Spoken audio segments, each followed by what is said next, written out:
chess capital of Europe. Meet and greet and simul with Magnus Carlsen. It's the Pro Chess League Finals at ChessParty 2020. Caruana, So, Botez, Hammer, Rudolph, Chess Bras, an open Fisher Random chess tournament.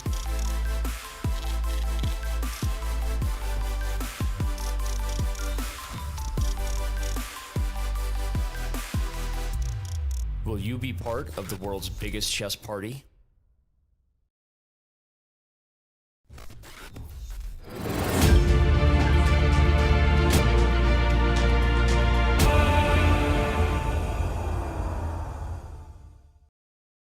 And we are live yet again here with another matchup in the 2020 Pro Chess League playoffs alongside the amazing Miss Rudolph. I am Danny Wrench, and well, I don't know how we can top the excitement of yesterday, Anna, and everything that was the New York versus France overtime battle. I'm still pretty pumped about Chicago versus Russia and what we have in store today.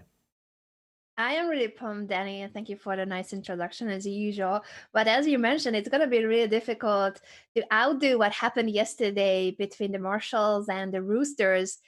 It was, according to you guys, as if it was scripted in a movie. It was just a thriller, back and forth. The Marshalls dominating the match and the Roosters coming back in an impossible situation. And in the end, Hikaru Nakamura single-handedly had to take down 3 of the Roosters to make his team qualify to the next stage of the playoffs, and they will be facing the Eagles, as you guys can see in the quarterfinals. And in the end, maybe that'll end up being one of the toughest matchups they have on the way potentially to Norway. We saw our Chess Party promo.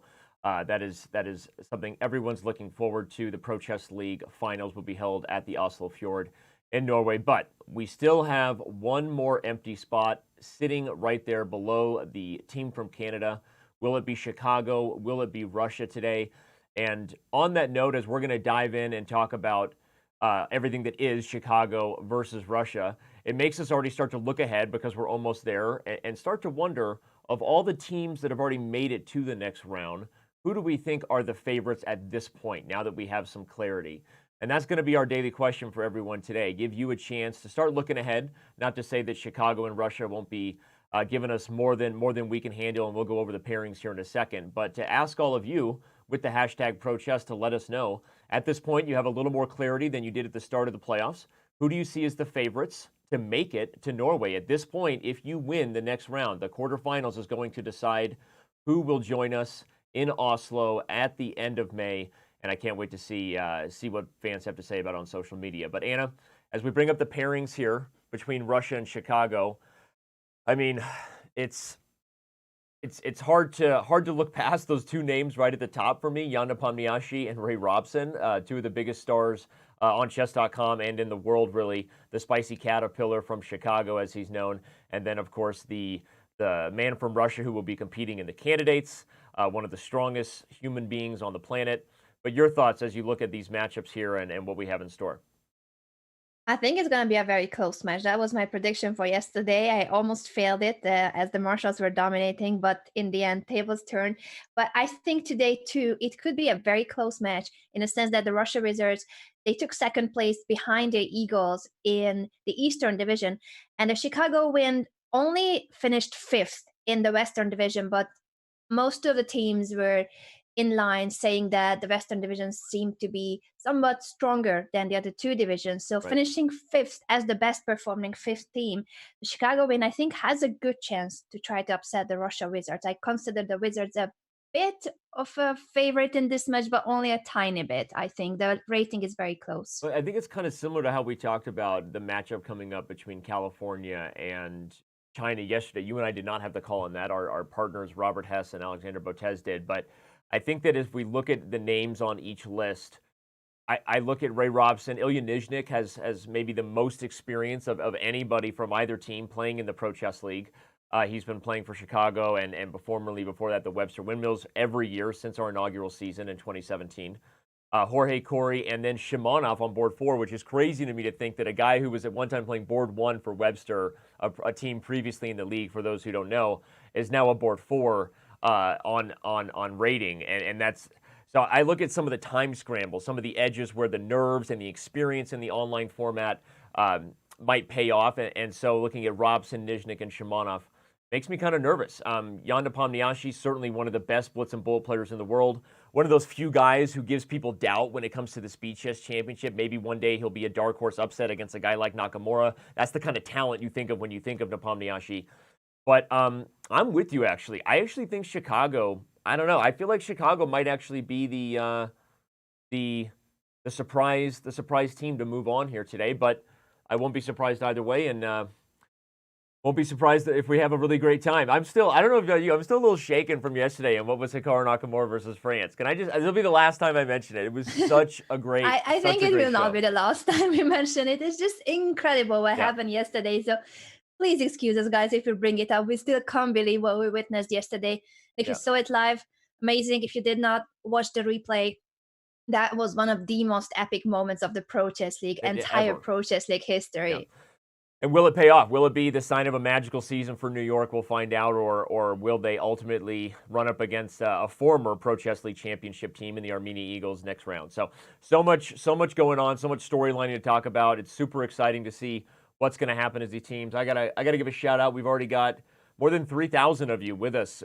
2,000 of you on Twitch. We've got a few hundred on both Facebook and YouTube. Just checking you out, and of course there are many others. We're getting set here. The players are still getting set up behind the scenes. You guys can't see it. Anna and I can. Getting on camera, making sure everyone's been kind of briefed. Let's brief everybody on the prizes one more time, Anna. $20,000. How much is that in chocolate? That's a lot of dark chocolate. Okay. So I think I would like to finish first in this competition, absolutely.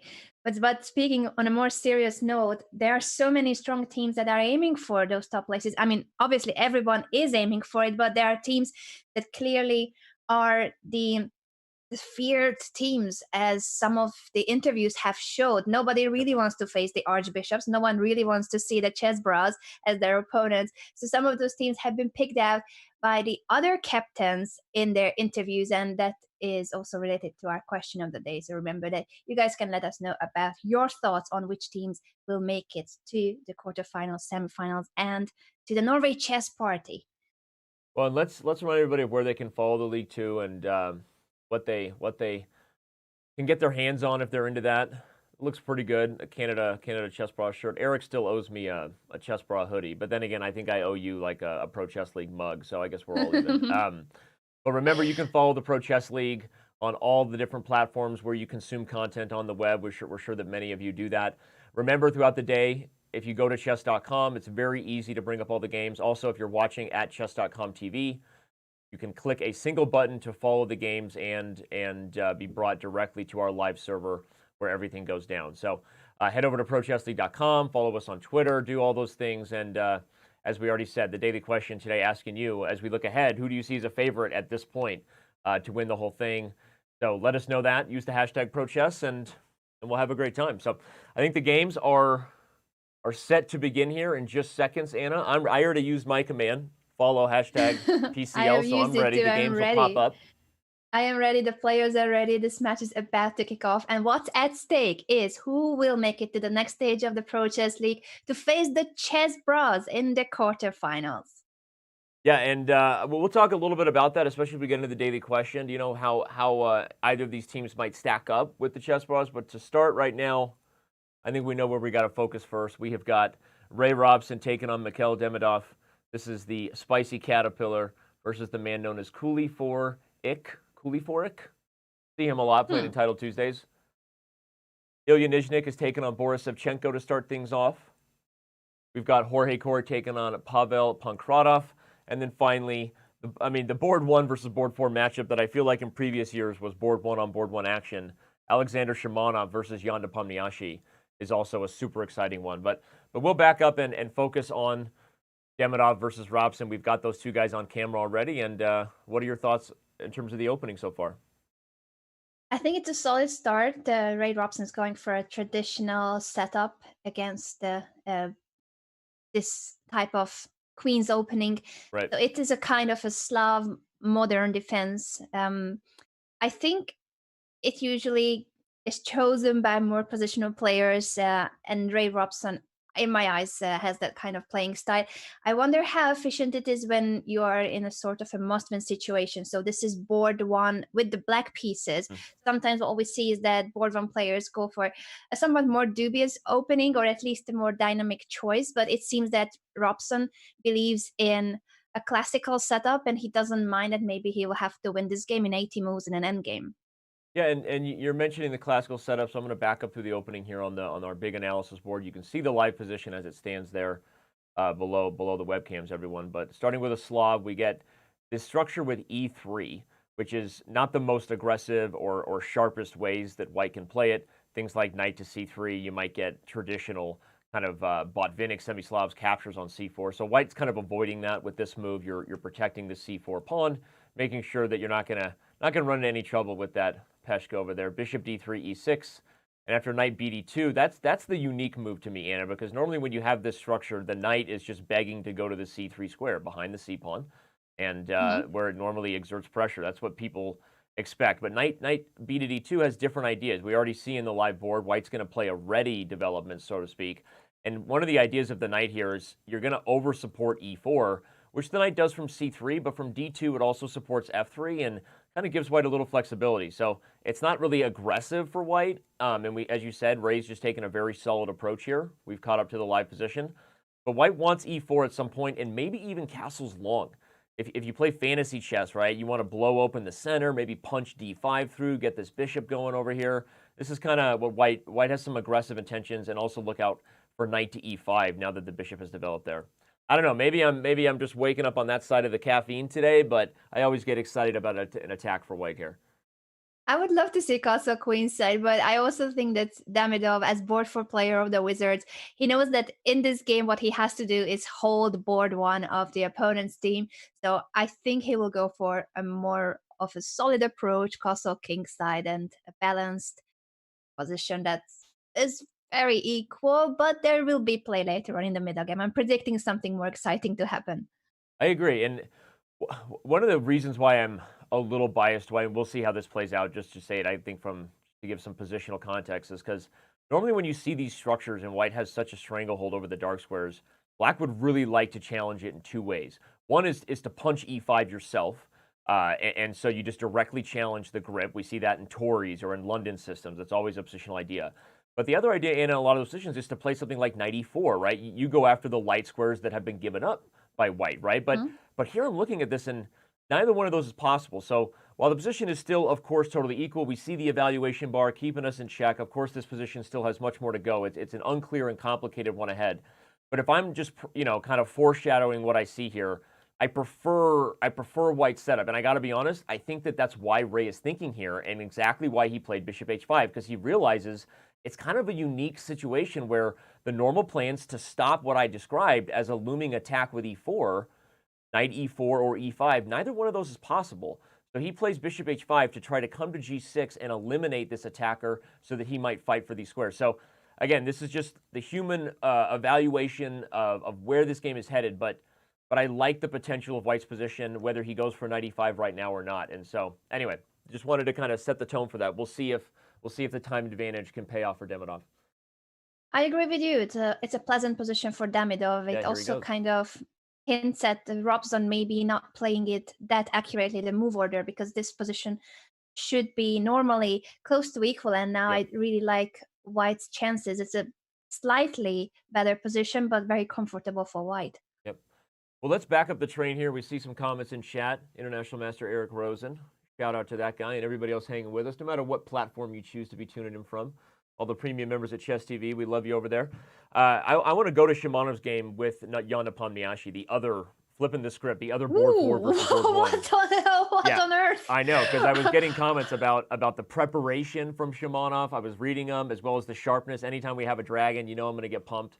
We're going to have to analyze this one here for sure. Wow. And look Eric at the time. Rosen said in the chat that the Shimanov's preparation, he transposed from a London opening to a Sicilian dragon. Yep. That is quite an achievement against the world number 5, Jan Nepomniachtchi. Shall we take a quick look at the opening moves and how they transposed? Yeah, for sure. Yeah, crazy interesting stuff already.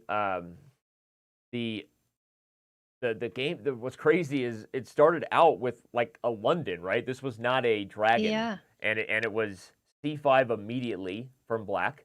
And after takes, you instantly see the signs of a Sicilian structure here. Just to remind everybody what that is, right? In a Sicilian, you would have e4, c5, and at some point d4 played, the exchange of the d pawn, the 2 versus 1 structure. We spy that, and then we go back to this game here, and we see that a d4 opening quickly is going to reach the same type of structure.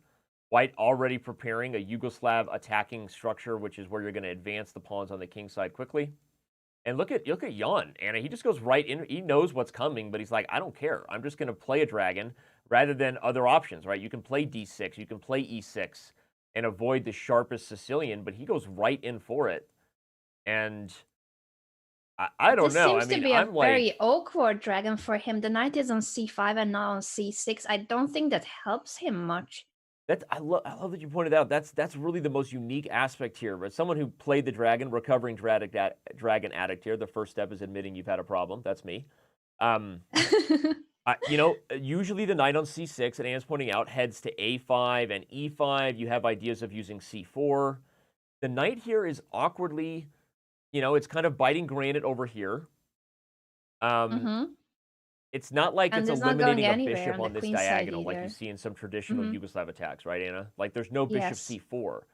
I think that's a great point. And again, h5 now kind of necessary because of White's attack being so far ahead. h5, bishop h6, we're going to take, and mate, as Bobby Fischer once said, right? Wasn't it like sack, mate against the dragon? Absolutely. And it's happening. It seems Shimanov has pushed Yeah, sorry, I was checking on which movie you are because I was looking at the position for h5, e5, Yep. knight d7, and he took on d6, then pushed h5. It's just all blowing up the position. I can't believe it, but this is Yep. looking terrible for No, I mean, and you can Nepomniachtchi. look, you can see it. You can see how the computer feels about White's chances there. The white advantage has nearly swallowed all of Black's chances. Jan Nepomniachtchi shaking his head. And I wasn't even looking at how the computer thought about it, but just setting the tone from how I felt about it, the snapshot right here, even on move 7, as a recovering dragon addict, I'm like, this is not the kind of dragon that Black usually lives to tell the tale about. And White just does everything you do here. You just open up the H file, you bring in pieces, and I think the future candidate about to play in his first candidates event is about to experience his first loss of the day here. I think Shimanov is gonna finish this one off nicely. I think so too. Bishop d6 seems promising. Then queen e3 will have to be played to move out of the attack with a check. But even then, king b1 and Or even just f4. that looks great. Or knight d5, if not bishop d6. There are just so many attractive moves here. Bishop c4 check. I don't know which one I would go for. It looks like everything is winning. No, you're totally right. I mean, I'm sure we can see the evaluation. I don't have lines in front of me, but I'm sure if I was to look at forcing ones, bishop d6 looks good enough, Anna. Queen g5 can even be met by f4, and we still have bishop c4. Yeah, bishop d6, queen e3 I was thinking, but king queen e3, b1, sorry. and black is still in trouble. Knight d5 is still a threat. The rook is hanging. The knight is depending on the queen on e3. I think this is deep trouble for Nepomniachtchi. Yeah, this is rough, and these are the kind of games that created the the DA club that I'm a part of, Dragon Anonymous. We're former Dragon Anonymous users. I mean, you go there and you say, "Hey, I used to play the Dragon," and once a Dragon player, always a recovering Dragon addict. And I mean, no jokes. This is you see it very rarely used in rapid and blitz time control, still at the high levels for reasons of the practical nature. You're throwing your opponent off, but against a well prepared, frankly, just aggressively executed. I always used to tell my students, no matter what, when you face the dragon, don't suddenly get don't get afraid of everything we've talked about. Positionally, this structure is dubious for Black because this idea of advancing the pawns and opening the H-file is attacking a weakness on G6 and a potential dark square complex that can't go anywhere. Black can't change his mind and then defend the king side. And so, again, obviously this has been played, and I've won some nice games in the Dragon, but I've won many more now on the white side of just being super direct in a Yugoslav, and it's why you just don't see it played against solid preparation because of games like this, where I think Nepomniachtchi is I'm going to guess he resigns before move 25. We'll just say it. I think the game will be over in less than 7 moves. I think you will win that bet if anybody is willing to go against your bet, because I don't see how he will hold on to this position. It looks like, once again, I see so many tempting moves here. I like bishop c4. I like the fact that with the knight jumps, there will be always discovered attacks. So for instance, knight to c. Oh no, wait, knight to c7. I can blunder bishop takes b2. So there are ways to blunder. I have found maybe the one move that blunders No, you here. actually didn't, though. I'm going to defend you. Knight c7, bishop b2, king takes queen d1. Now it's mate on h7. So you didn't blunder. Okay. That's how bad the position is. You can blunder and black is still lost. All right. So yeah, then I will take that back. Everything seems to be winning. No, I mean, it's everything seems to be winning here. Bishop c4, you can make the logical moves. You could probably give check first and then bring the bishop in. I kind of like your move knight c7, honestly. Probably it's just a material grab, but it also has another point that Anna's pointing out. It's not even really about the rook. It's that if you hit the queen and she moves, now you're also attacking e6 a second time. So bishop c4 check is even stronger than before. You can take with the knight here. So it's just, this is an exciting game. We've got Jan still rocking the man bun, by the way, looking like he's coming to us from a cabin deep in Siberia as he's working on his candidates prep. I recognize that kind of wood paneling. That's pine wood, not oak. That's cheap cabin wood paneling. Nothing against it, but I have some in my house. All right. I was like, how comes you're such an expert in wood? There were a few Because we're comments a in the little chat whether frustrated it right is now, my Sona wife where and he's I. playing from. We feel like we're living in a wood box. So we need to change some of the wainscoting in the house. Wainscoting. Anyway, really getting into some home decorations right now. But Bishop to d6 also seems to be a killer move. The rook is hanging, the knight is hanging on c5, knight c7 is still in the air, bishop c4 is still a possibility. Oof. yeah, could be anything here. I mean, you could probably just make moves and ask questions later. Bishop c4. You could probably take g4. In fact, he just takes g4. It's a simple move because the point is not about the pawn, everybody. It's that if you take, I think the idea is you just have like bishop d3. Now queen h7 would be even stronger, right? Something like this. And queen h7 is coming. The knight is hanging. White is completely winning. And, you know, one of the things I think we could discuss here is whether you come into an event like this as someone who is playing in the candidate soon, you know, whether that puts you in a practical mindset of, hey, I'm going to use these as training games, but I'm not going to dive or play into things I'm currently preparing actively, right, for the candidates. And, you know, I think there are players of the same level here that don't have that problem, that are bringing the highest level of preparation for their teams. Sometimes they're hired, right? They're paid free agents, so that's really their job. You were brought on to go get a win. Don't hold back. But I wonder if maybe Jan is just kind of a little bit thrown off by some of that. I don't know. Just speculating early. We'll see how the day goes, obviously. Yeah, that could be a possibility. He has been one of the best performing wizard. He, I think, has 7 out of 8 so far in the Pro Chess League, but today seems to be a rough start for the world number 5.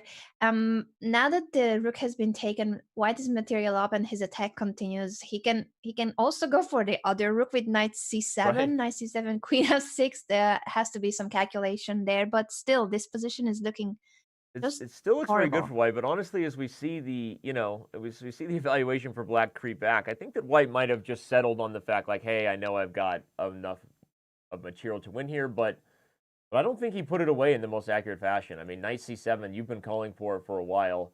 I think it was even more powerful before. Now the queen comes to g5 with check, which means there will no longer be a knight c7 with discovery. So shout out to Jan Yeah, for keeping this game we're holding alive, given that on. he's been lost for 10 moves. And guess what he's going to do? He's going to True. prove me wrong. I He's also not saw going to lose that. this game on move 25.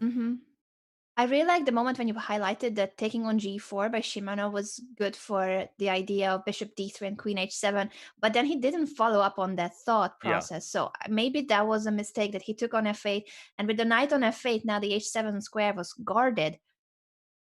I'm showing that position because I mean, I think you're totally right. I think this had to be time to announce mates. How do you deal with queen h7 and the knight hanging on g6? This was, Yes, it's that could have very, been game over. ultimately Shimonov took and then settled on material, which is probably the one thing you wouldn't really advise here, right? I mean, who's better, the bishop or the rook? Everything about this position screams black is holding on a thread. And not to say that white is still not winning on the live board as we As we see, actually queen b6 is a very strong move. Hits the knight and the b7 pawn, which would be more than a problem. So if you're a dragon addict out there thinking, see, we always make our way back from a lost position. You're about to be proven wrong. Shout out to Diamond member Peter Ragnus, who calls himself a highly functioning dragon player. Right? I see. You get that. And I also try that to Dragon B70 in the chat, who has been constantly winning our Guess the Move competition. Guys, try to give some run for Dragon B70 for his cash prize. He keeps winning every single broadcast. Well, he plays every game like simultaneously. So we're randomly choosing money games, but he's almost always the top guy in every game, which is, I mean, it's a talent by itself. Maybe we need to consider some sort of Guess the Move championship at some point here, because I don't know how that would work. We'd have to both hire the top players to play.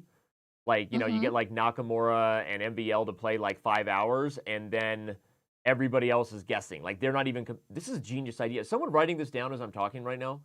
We get the top I like players. it. we get the top players, and then, but really everybody else is the one getting the prizes, not the top players. They get to like, they could even do commentary as they play. They could just have fun. I mean, obviously we'll pay them, but you know what I'm saying. This is a great idea.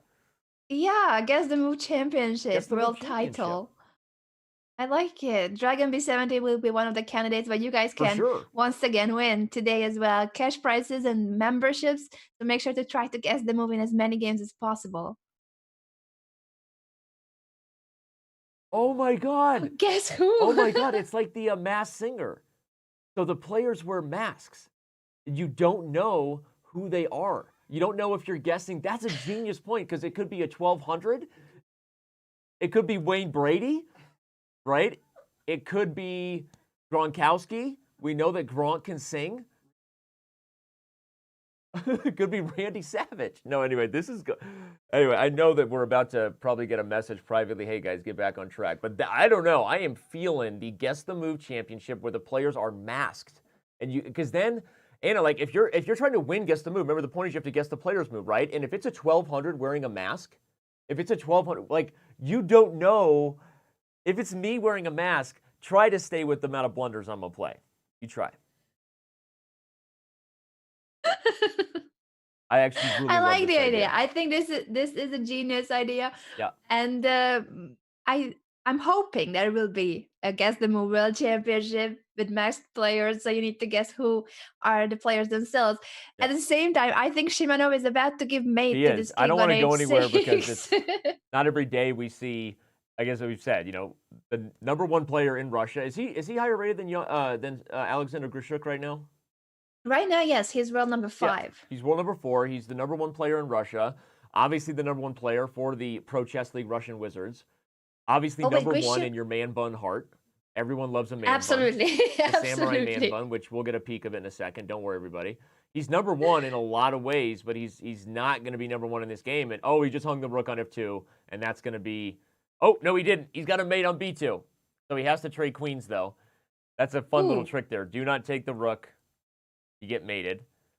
But he's still in the game. I cannot believe it. I've just checked, by the way. Grishuk is 3 rating points ahead of Nepomniachtchi. Oh, okay. So very close, but 3 rating points. Which is why I hesitated, because I knew that it was a close race between them currently. So, okay, he's currently #2 in Russia. He's also not super happy with his position. We can see. By the way, don't blunder with rook d6, as I almost said. This would lose the queen to rook f1. You have to block, and then you get blundered here. He trades queens, and that gives some of the advantage he trades away. Queens and now he just takes. You know what? He has a fun idea here. He's just going to force the rooks off the board.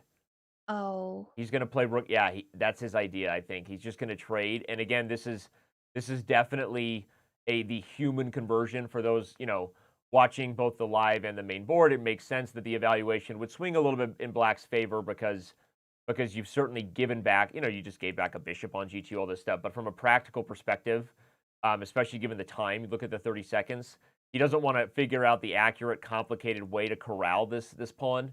He just converts into an endgame that he really can't lose. He's going to get this A pawn for free. Like, the next move is rook f3. The knight is out of play. The rook slides to a3, and this pawn is going to fall. Or you can just start pushing the c pawn, actually. Yeah, it is still a good chance, but I feel like Nepomniachtchi will escape. I think he will find a way to draw this. At least Really? this is the best chance he has had in the entire game. I think he was completely lost earlier. He should have been mated, and this endgame is almost a dream position from what position he had earlier. I agree, but I'm going to say I think it's more important for the overall state of the match for the Wizards because I Hmm. think for him to like start out on such a bad foot, he played the dragon. He should have been mated, frankly, 10 moves ago. But I still think he's going to lose. I just don't. I don't see this being held with the rook coming and getting this a pawn.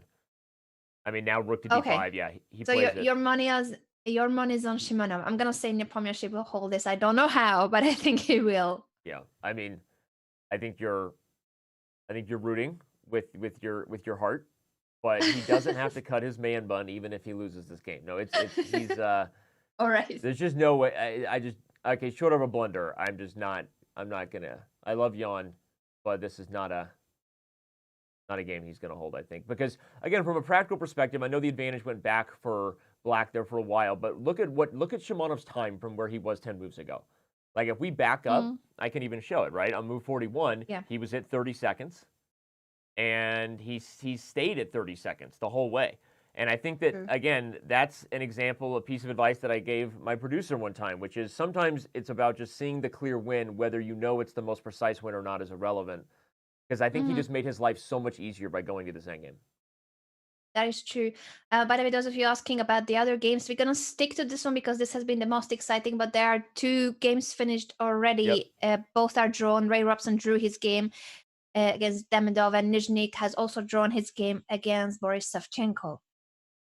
Jan puts the king in the corner, and this is his drawing idea to give Anna some credit. One of the funny things is actually if you push this pawn, oh whoa, he did it. I may be able to show it. Oh, he's gonna meet knight takes with king b5. What a sick move. The point is, if you he's gonna play king b5. The point is, if you take it, the bishop takes, and it's actually a Oh, draw. yeah. Okay, wait. But now it's over. Did Shimonov miss this? This is a interesting point, but the problem is I think the king can lead. That's the problem. So Hmm. really, really resourceful defense there from Jan. He gets full credit. I think you should just play king c6. Okay, this works too. But at some point, you want to force the king out and use your pawn. And I think putting the king here makes the most sense first. I'll back up and show everybody what the potential drawing positions are because they are instructive.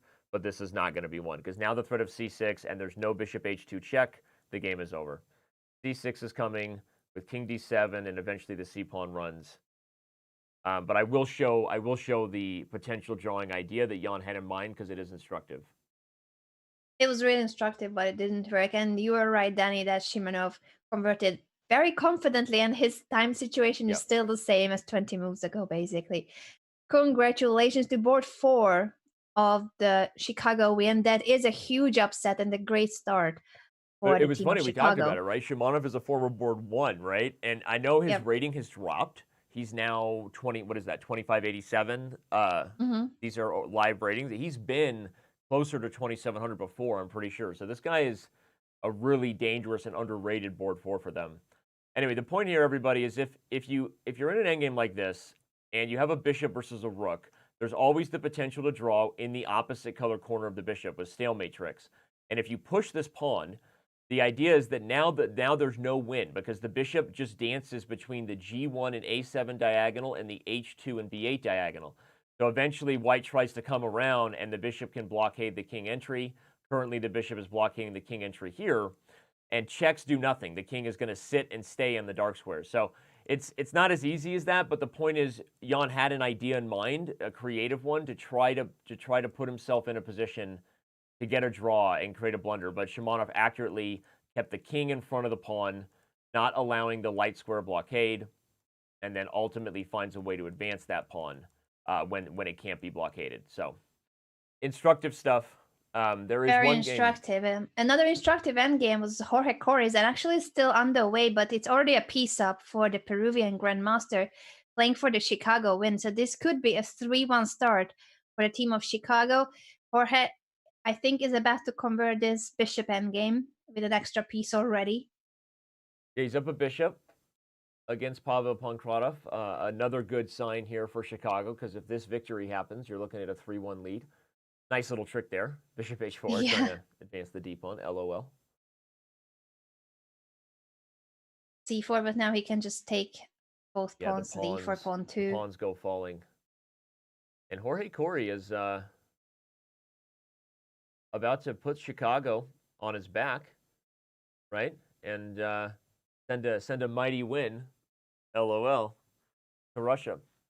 Excellent start for the Chicago win against a really strong Russian team. They are letting 2 of their players, Dmitry Anderkin and Tomaszewski, are not playing today, but Tomaszewski hasn't had a good season, so it actually could be an improvement for the team if someone who has been struggling sits out, even if he's higher rated. No, and it's hard to say that when you're talking about a man nicknamed the Professor from Russia, right? Tomaszewski is 2,700 plus, very strong grandmaster. But yeah, he hasn't had his best chess this year, so maybe that was part of their lineup. I don't know if it was schedule difficulties or not, but either way, right now they might be regretting it, missing both him and Andreikin. Chicago jumps out to a 3-1 lead, led by Alexander Shimanov's victory over the board one Jan Nepomniachtchi. So don't go anywhere. We got more than 10,000 of you across numerous platforms. The Pro Chess League playoffs continue in just a few minutes.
A premium membership at Chess.com will help you improve your game with full access to a powerful set of learning tools. Unlimited tactics let you practice like a master, with more than 50,000 puzzles to challenge you at every level. Our library of interactive chess lessons, created by master coaches, will enhance every aspect of your game. And after each game you play, the computer analysis feature will give you feedback on every move you played, turning every game into a chance to learn. And that's not all. Premium benefits also include unlimited tournaments, video lessons, the Opening Explorer, and much, much more. Upgrade now to take your game to the next level.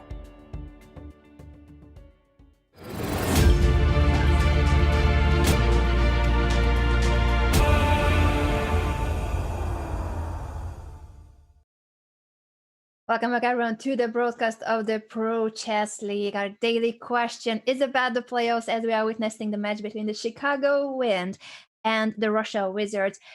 Who will be the favorites in the next round of playoff matches and why? That is already, some of the teams are known. The Chess Bras are there, the Germany Bears, the Pandas, the Archbishops, the Yogis, the Eagles. Let us know, what do you think, which teams are the favorites among those already qualified, and what's going to happen today between the Wind and the Wizards?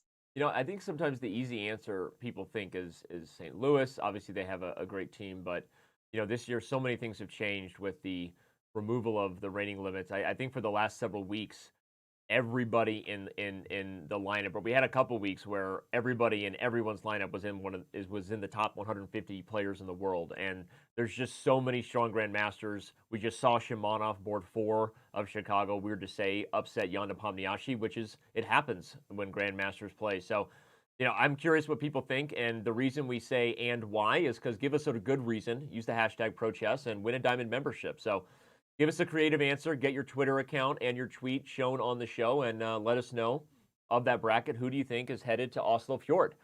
That is where the finals will be. Anna will be there, providing commentary. ChessParty, absolutely. Danny Ranch will be there. Robert Hess will be there. Alexandra Botas will be there. And some of those top guys that you recognize from the picture, you also should be there. As you see, the dates are May 22nd to the 24th, and it's going to be the finals of the Pro Chess League and so many other chess activities. Gonna be epic. Hikaru Nakamura will be there, not in that image, but again, so many people. We're hoping to see many of you there. Come out as fans, enjoy a vacation. The resort is amazing, and apparently the weather's pretty nice that time of year, so I'm looking forward to it. Just like I'm looking forward to round 2 here, we have got the next set of games getting underway, and we both kind of had a feeling that Chicago might be they're underrated kind of, underdog, but maybe in some weird way the favorite. And with Shimonov beating Jan Nepomniachtchi to start, it's hard to go back on that. But the Wizards, we'll see what they can pull out of the crystal ball there, get some magic going. I will say this: the fact that it took Shimonov a long time to beat Jan is a good sign for them, right? Because that game the final position I just showed, right? That showed that Jan recovered. Sometimes it takes the first game to find yourself a little bit, and if that leads to a 3, if you had told Jan Nepomniachtchi coming in, you'll go 3 out of 4 today, I think you would take that, right? Regardless of how you got there. So definitely a good chance for him to strike back, and he's now taking on Jorge Corey to start that goal. So let's take a look at that opening. As you already mentioned, this game, I'm also going to bring it up on the computer. Jorge Corey has been performing very well for the Chicago Wind, and I just love the fact that they are a very international team. We have seen a couple of teams of the Pro Chess League that basically are listing their Olympic team, their national teams. Yep. But other teams, such as the Chicago Wind, they are fully international. Out of these 4 players, all 4 are from different countries. I think this is a one of a kind in the Pro Chess League, Right. 4 different nationalities. No, it is, and it's one of the most exciting things where technology, I think, sometimes gets a lot of well-deserved grief sometimes for humanity. We think bigger picture, but I think for chess, technology has created all different types of revolutions and booms for players to get access to strong players online that they wouldn't have had access to, right? When you were 30 years ago, if you didn't grow up in a strong chess culture, your chances of becoming a grandmaster, let alone a world champion like a Magnus Carlsen, it just doesn't happen, right? But now we see this kind of stuff, and certainly a lot of fun to see someone like Jorge Corey going up against Yana Pomniachtchi from Russia. So this is a An weird interesting opening to start.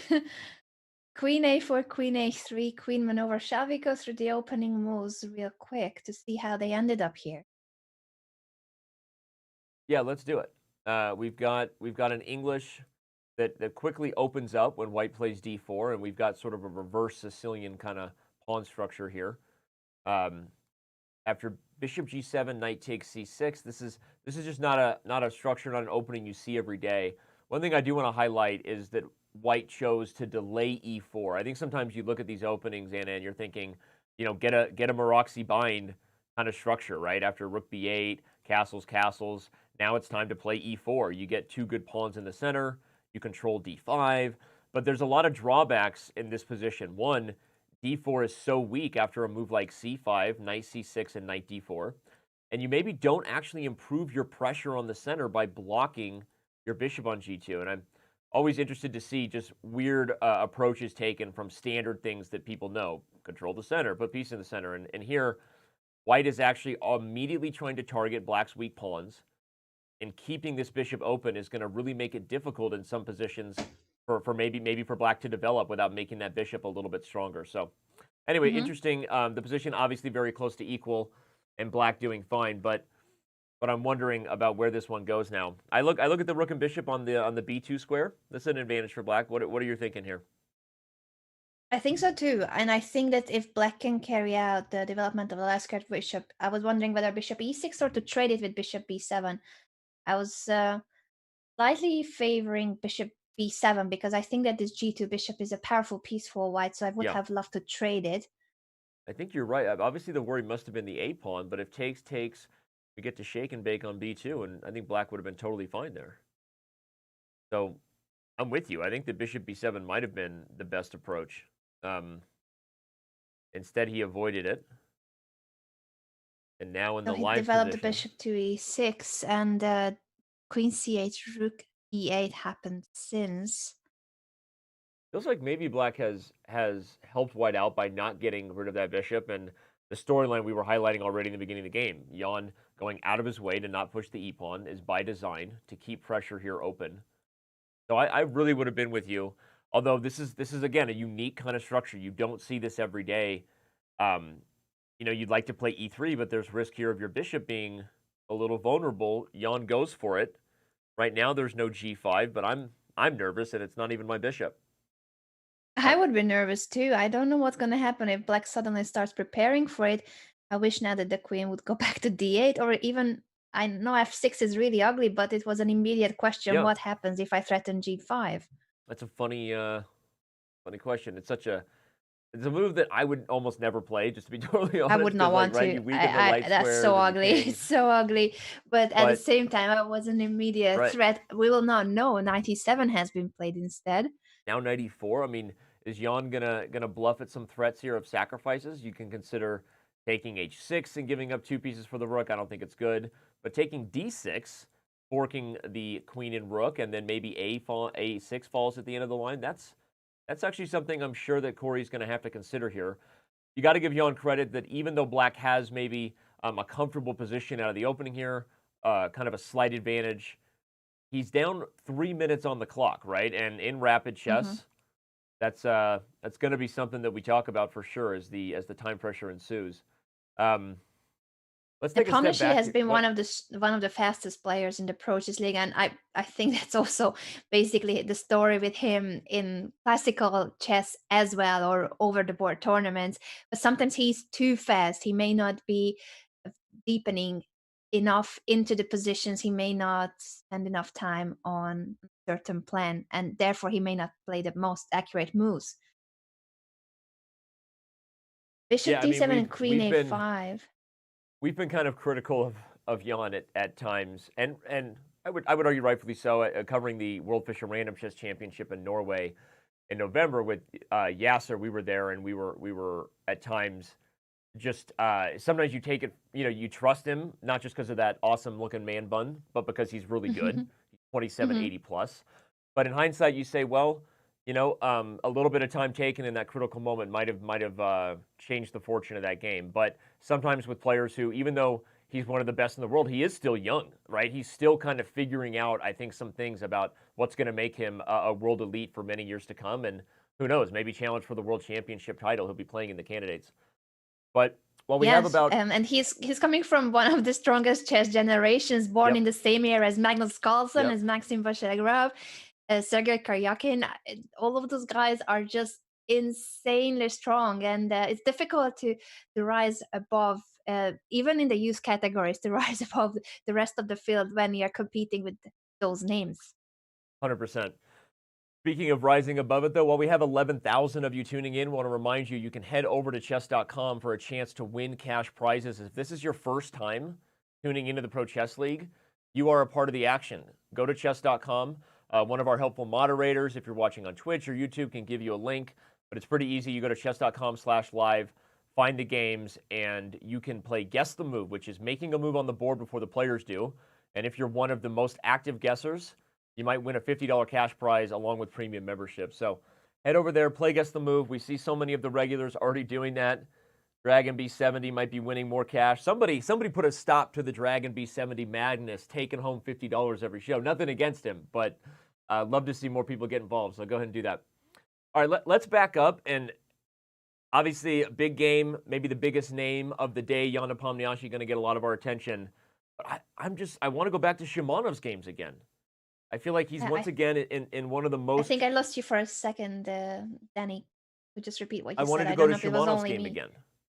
Okay, Shimanov's game. If that's okay. Absolutely. Oh, what's going on with Bishop takes G7? Yeah, this is the. But now he's on the reverse side of what I think could be a very, very quickly bad position here. We've got Shimanov with head in hands. That's chess focus position, number 32. Oh, wow, look at that. They're about to repeat. Pankratov is also Pankratov may be a little bit tired at this stage, but looking great for the Russian grandmaster with the white pieces. Yep. Yeah, I mean, this looks like a fantastic position. Let's analyze it a little bit and see how we got here. Pankratov is now playing the move G5, which means he's about to put a knight on F6.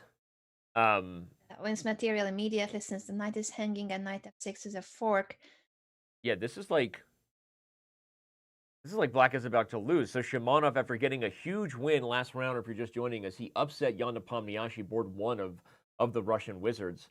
But now he's about to lose in spectacular fashion. I think knight takes D7 check is probably also really, really crazy. But why not just take the rook, I guess, right? It's material. Knight takes E8 looks good. Yes, definitely. Bishop G4 is also interesting to make a trade of the bishop. And because the rook's not going anywhere. Yes, you can take next move.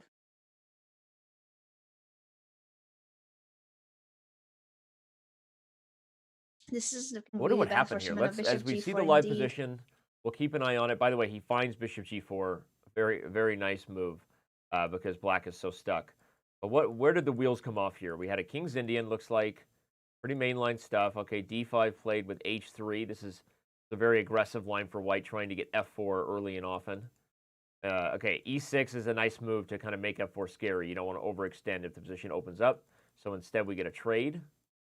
But this all looks fine. I'm going through the game here, Anna, trying to find the critical moment. He played F5, I guess, on move 13. Maybe that was a little suspect. White captures and then just starts over expanding.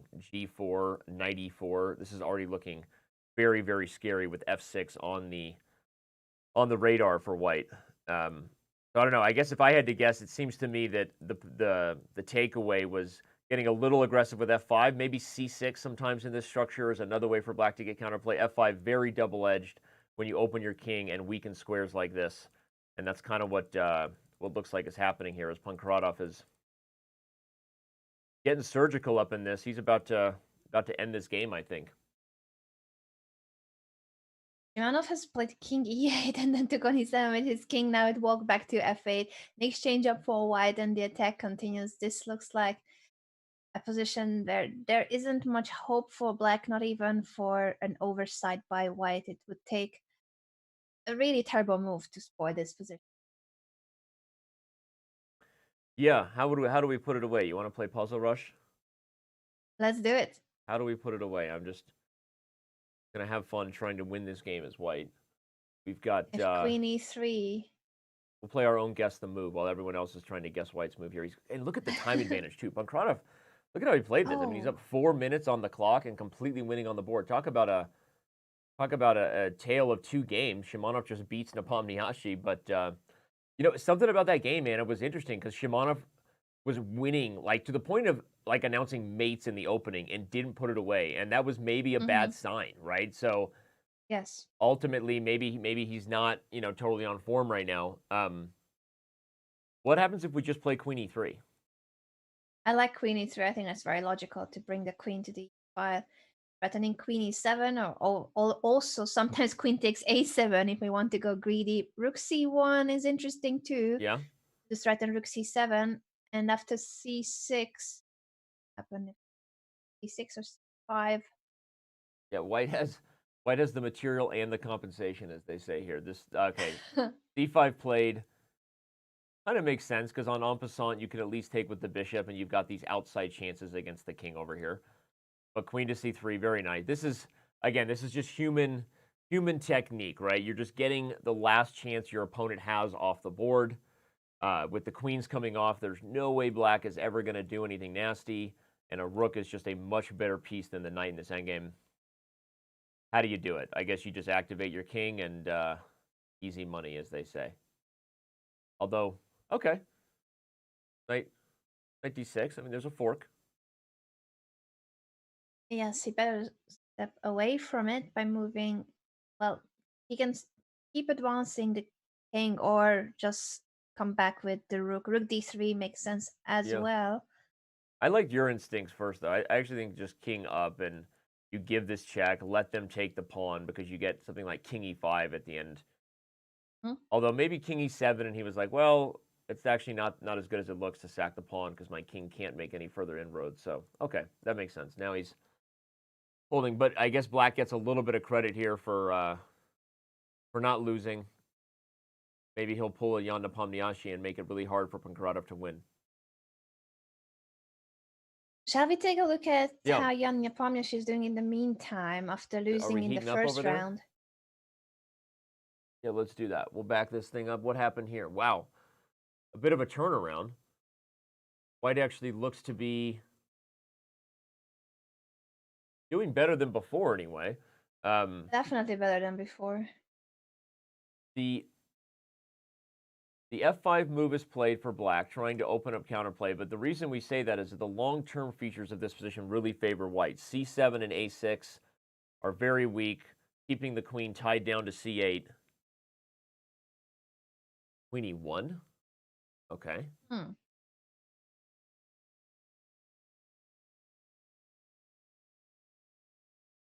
Cat calling me out on Chess TV. e5 or I'm wondering after. Yes, he probably just wants to threaten to push e5, and with that he will be forcing black to take on e4. Yeah, he's starting to take e4. I was shouting out Chess TV chat saying I'm saying Shimonov's not on form after beating Jan Nepomniachtchi. That's fair, but it's just the way he won and didn't convert when it was winning. But we'll see. Obviously, the match is young, and that's why we're watching, right? Because we don't know what's going to happen. All right, Queen e1 played. I think the biggest thing that's going to come down to hurt Jorge here is very simple, right? It's the clock. I mean, Jan kind of shaking his head, maybe not thrilled with his play overall, but he is up 5 minutes, and I mean, as long as he keeps pressure here, probably going to be really difficult to defend this in the time scramble as black. So he doubled up on the e5 to take on f5, and the bishop takes f5 was not a possibility. Now this f5 pawn is vulnerable. Bishop h3, they're already targeting that pawn. I wonder what's the best follow-up here. It's looking good for white, but it's not that simple to keep putting pressure on black. Well, I was just going to say, I wish my queen was still on a5, and on that note, he played queen e1. The move that was stopping this queen was the fact that this queen was here, and look at that.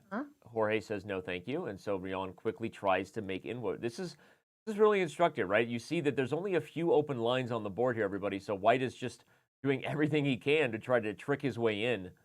I actually expect queen c2 now. I like this move because you're threatening queen b3, Anna, and you can't get in my way anymore, and if you play queen c3, the f5 pawn falls. So like queen c2 threatens queen b3, queen b7. So if I was playing guess the move, I would play queen c2. Oh, look at that. And I win. He I'm has going to done retire it. now. I guess You one have move. It's won. over. That absolutely. Bishop takes a3 is an option for black, at least to get the a pawn. So Jorge goes for it. After But, queen b3, he could play bishop to b4 to close the b file. and that's a problem. I guess the biggest thing I had about this is when you commit the bishop, you're no longer on the same connection. So I want to do something with my bishop and come to this diagonal. I mean, the game is certainly unclear. It's very close to equal here. White would love to get the inroads we're talking about, everybody, but black did just pick up the a pawn, and look at Jan. He's licking his lips, but I'm not sure he's liking what he's tasting. I'm not sure either. It looked better earlier for white. G4 is an option if he wants to put pressure on the f5 pawn, but h4 is hanging, so that Yeah. I think could refute the push g4. He goes back to b1 with the queen. We have seen this position, but with the pawn on a3 Yeah. still alive. And look at Jorge says, no. I'm playing for a win now. I'm not even going to go back to b2. I'm going to play here. So I really like queen c2.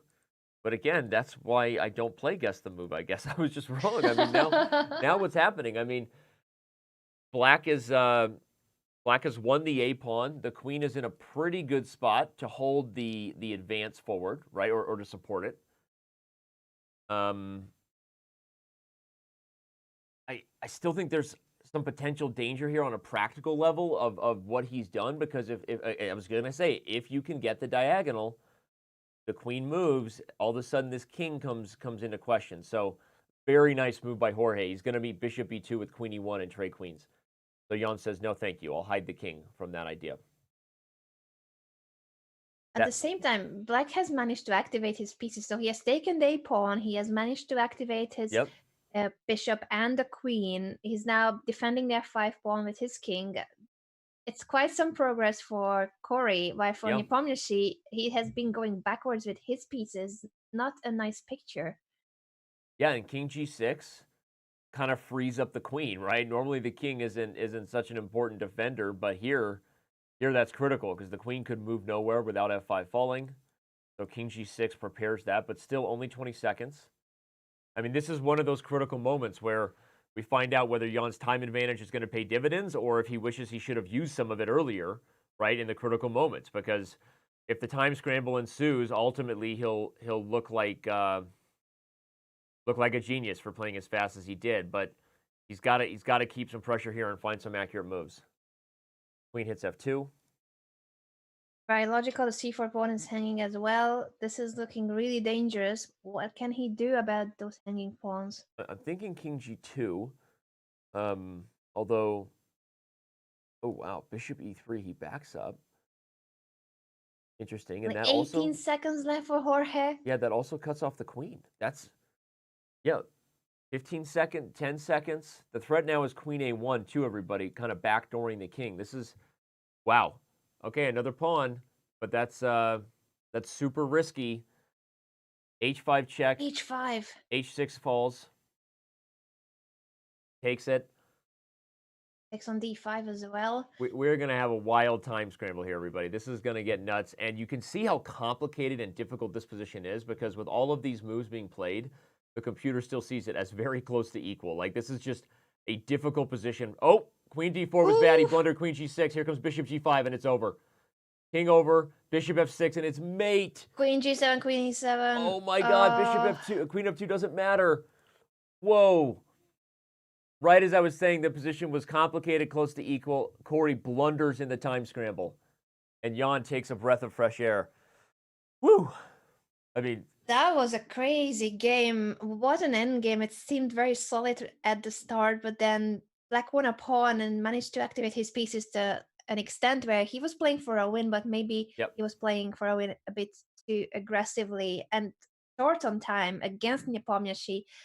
Not a good recipe. This position was super, super difficult because, again, this is where it pays off. Even if it should be equal, and time pressure defending this position where your king gets open, which is what we were talking about, right? I mean, like earlier in the game when I was talking about the fact that, yes, black won a pawn, But white played bishop c1, trying to eventually take advantage of weaknesses on the king side. It becomes super tricky. I think Corey played very well. He used his king, but in the end, time pressure combined with threats of checkmate are really hard to deal with. I think the only move for black was actually bishop c3 to guard g7.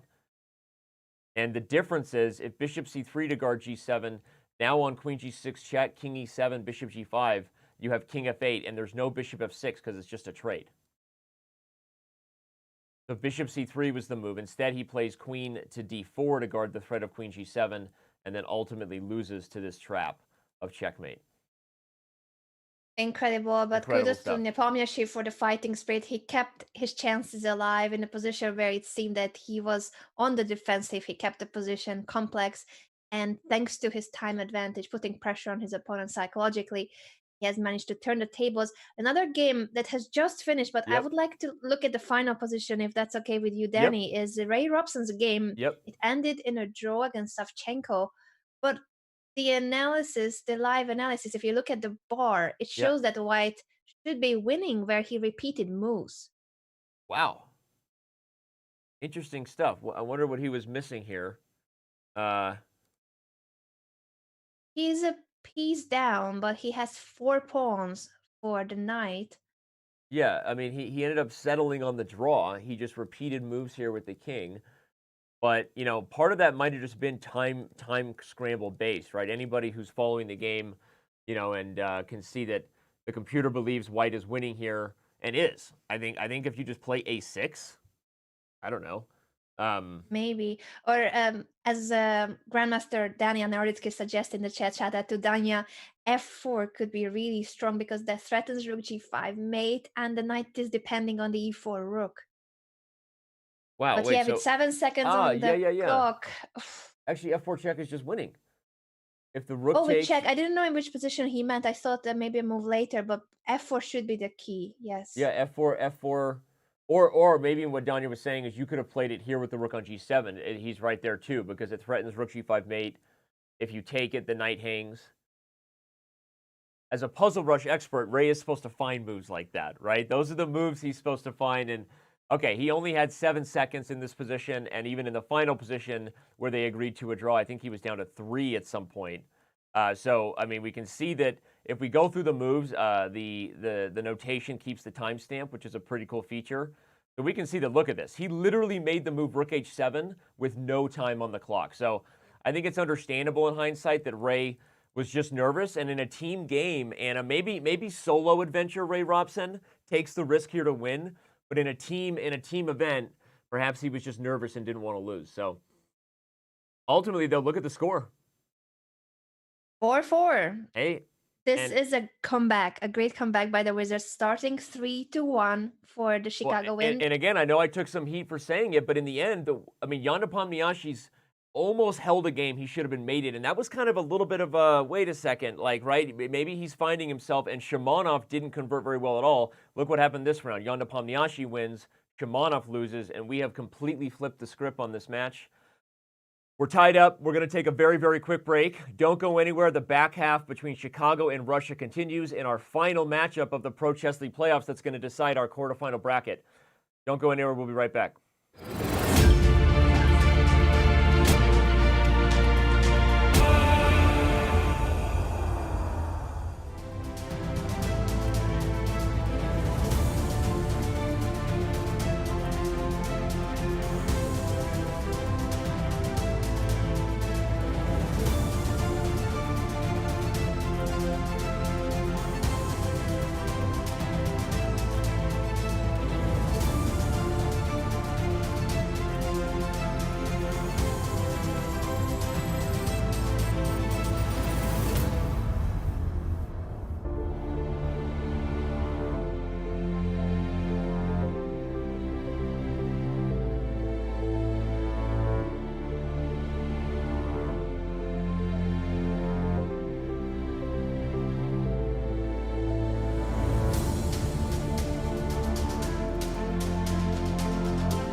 And as we get set for what looks to be shaping up to be a thriller here, we're currently in a 4-4 tie between Chicago and Russia. Time to check in with social media and all those of you following the league on numerous platforms. We appreciate it. And we had some good responses, Anna.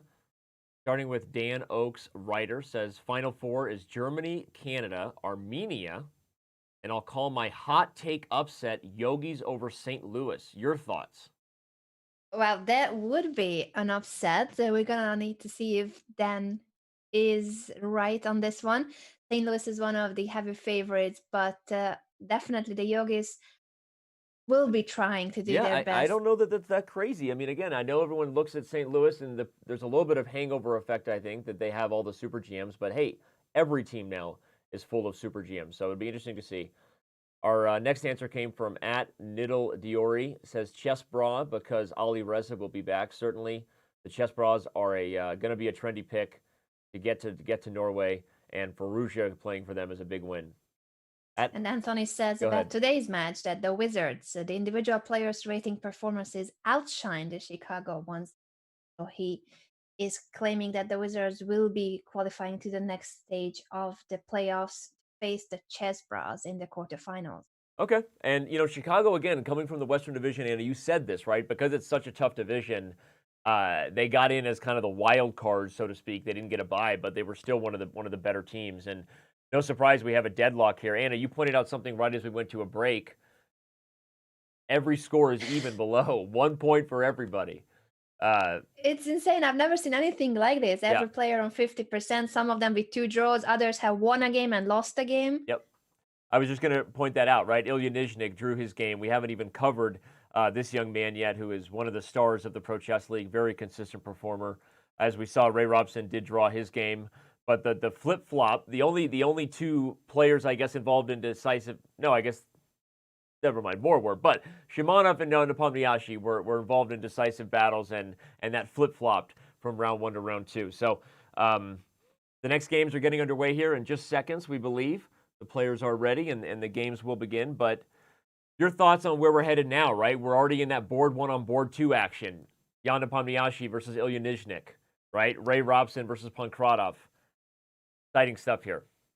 It's going to be really exciting. I thought that the Chicagoans started in a very dominant style.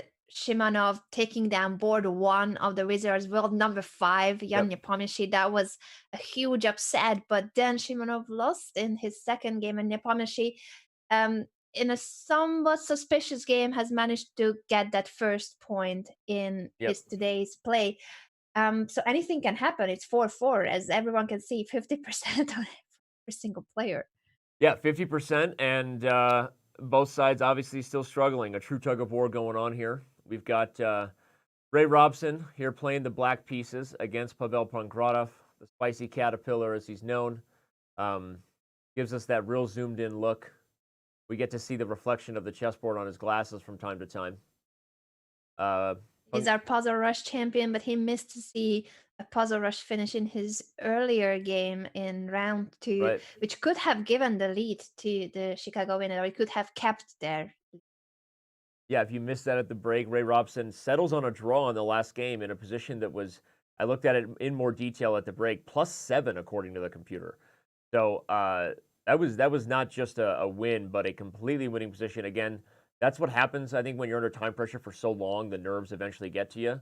And I think in a team event, Ray is kind of thinking about, you don't want to be the teammate who's bleeding, right? I mean, wins are nice, but you also want to make sure you don't lose. And I think the nerves got to him. But okay, he goes for D4 here. This is going to be a funky one.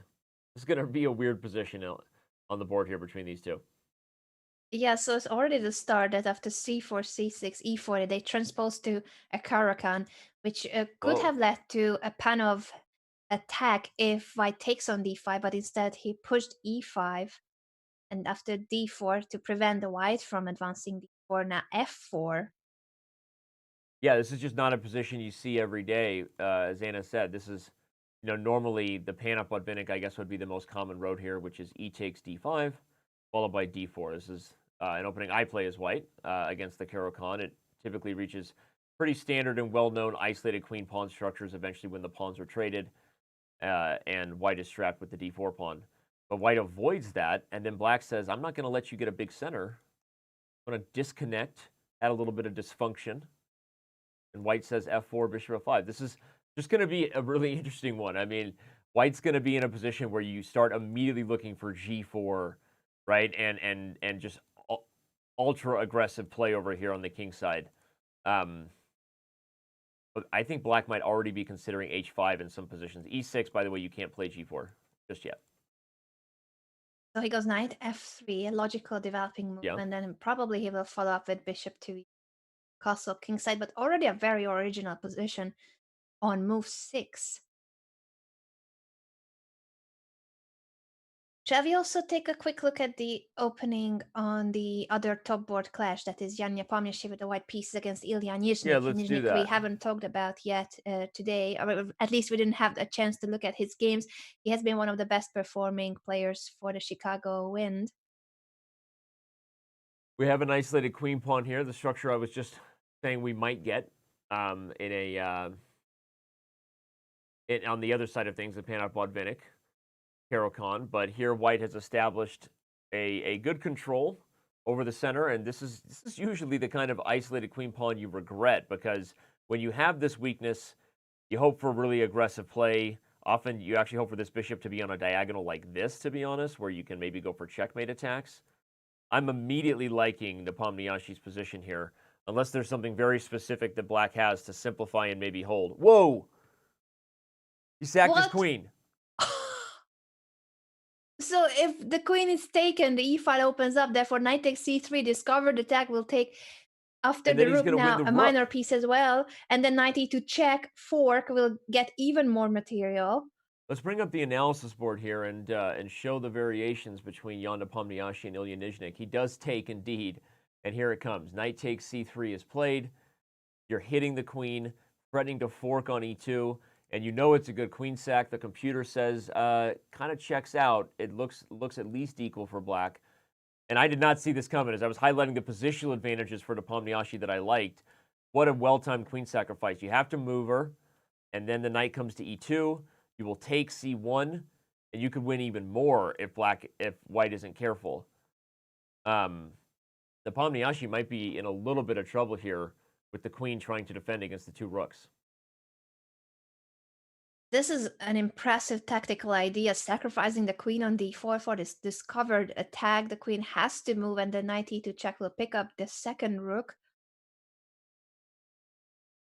So if he takes on e8 and then captures on c3, that will be equal material. But black being able to get his rook to the second rank, that endgame is still advantageous.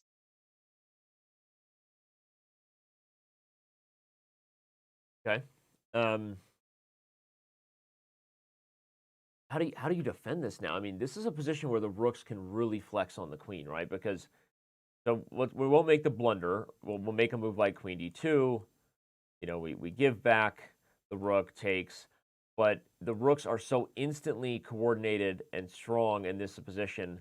The queen, in order to flex against the rooks, often needs, you need multiple targets. You need to be able to bounce all over the board and attack a king and focus on weaknesses. But that's just not the case here for the queen. Probably the one weakness black has is d5, and that may not even be good enough. Even if you win it, these rooks are going to be super dominant. So I guess that makes sense. That's why Jan has given the queen back on e8. That was probably key in order to not just be losing right away, Anna. Yeah, the rook entering the second rank, this pawn is about to fall, so white has to play a4.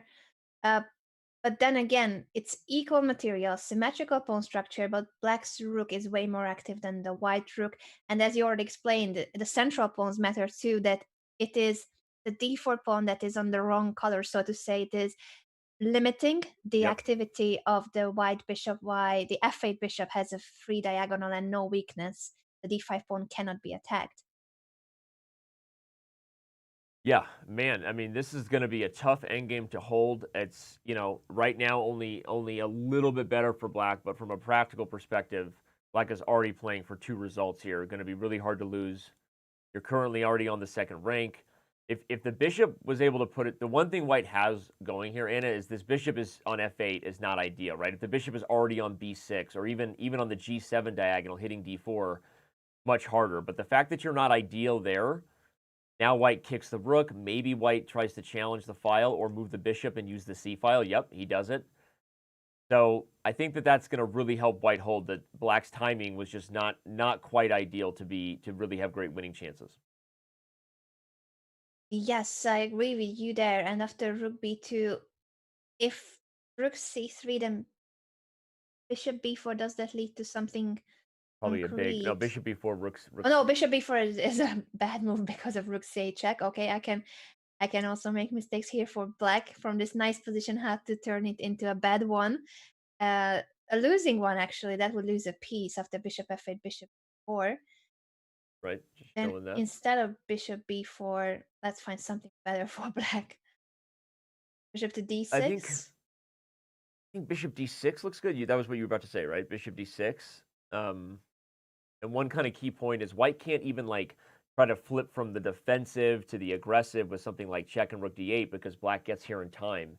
And note how useful the bishop is on d6 guarding b8, preventing rook b8. So I still think that Nizhnik is the one kind of playing with house money here.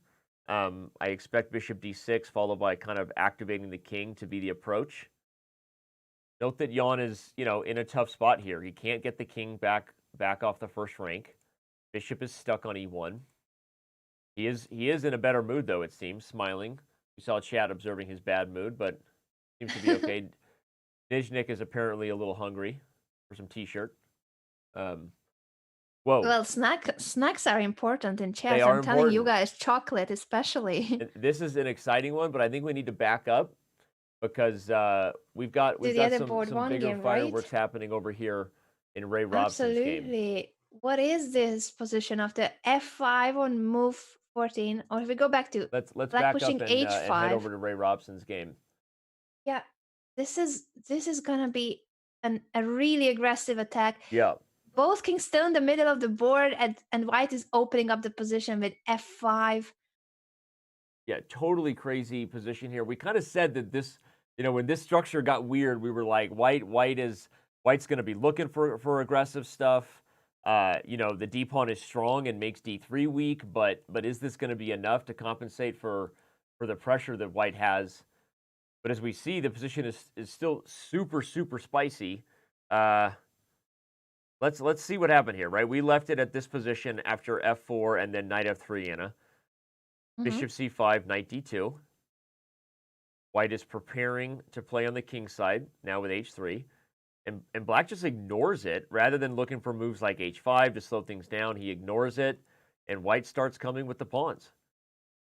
Knight h4, queen f3, then f5. And wow, but, I guess as fun as this looks, the advancing of the pawns, where's the beef? Maybe black can just play bishop h5 and be okay here?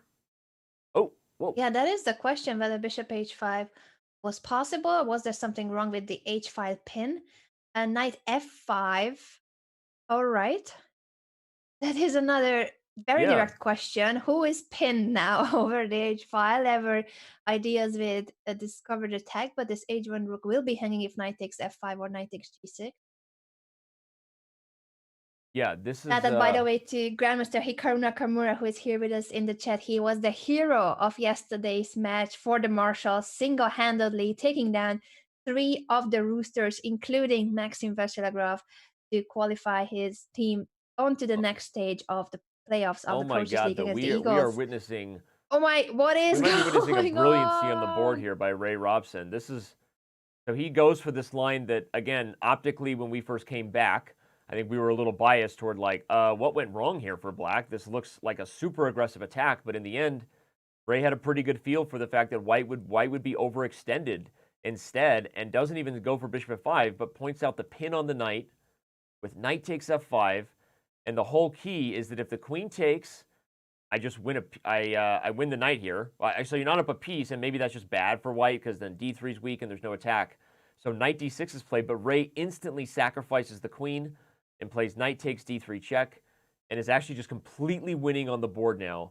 Going to win the lady back, and with it some interest being up the exchange in the end with 2 rooks versus 1.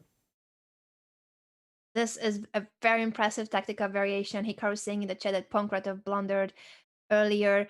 Now, this is a crucial game for the outcome of the match. As you guys can see, it's a Wow. 4-4 tie at the moment. Yeah, absolutely. Pankratov misplayed that, and perhaps even just going for knight d6 right there, right? We might have just underestimated the queen sack, because I think even if you take h1, I think you're worse.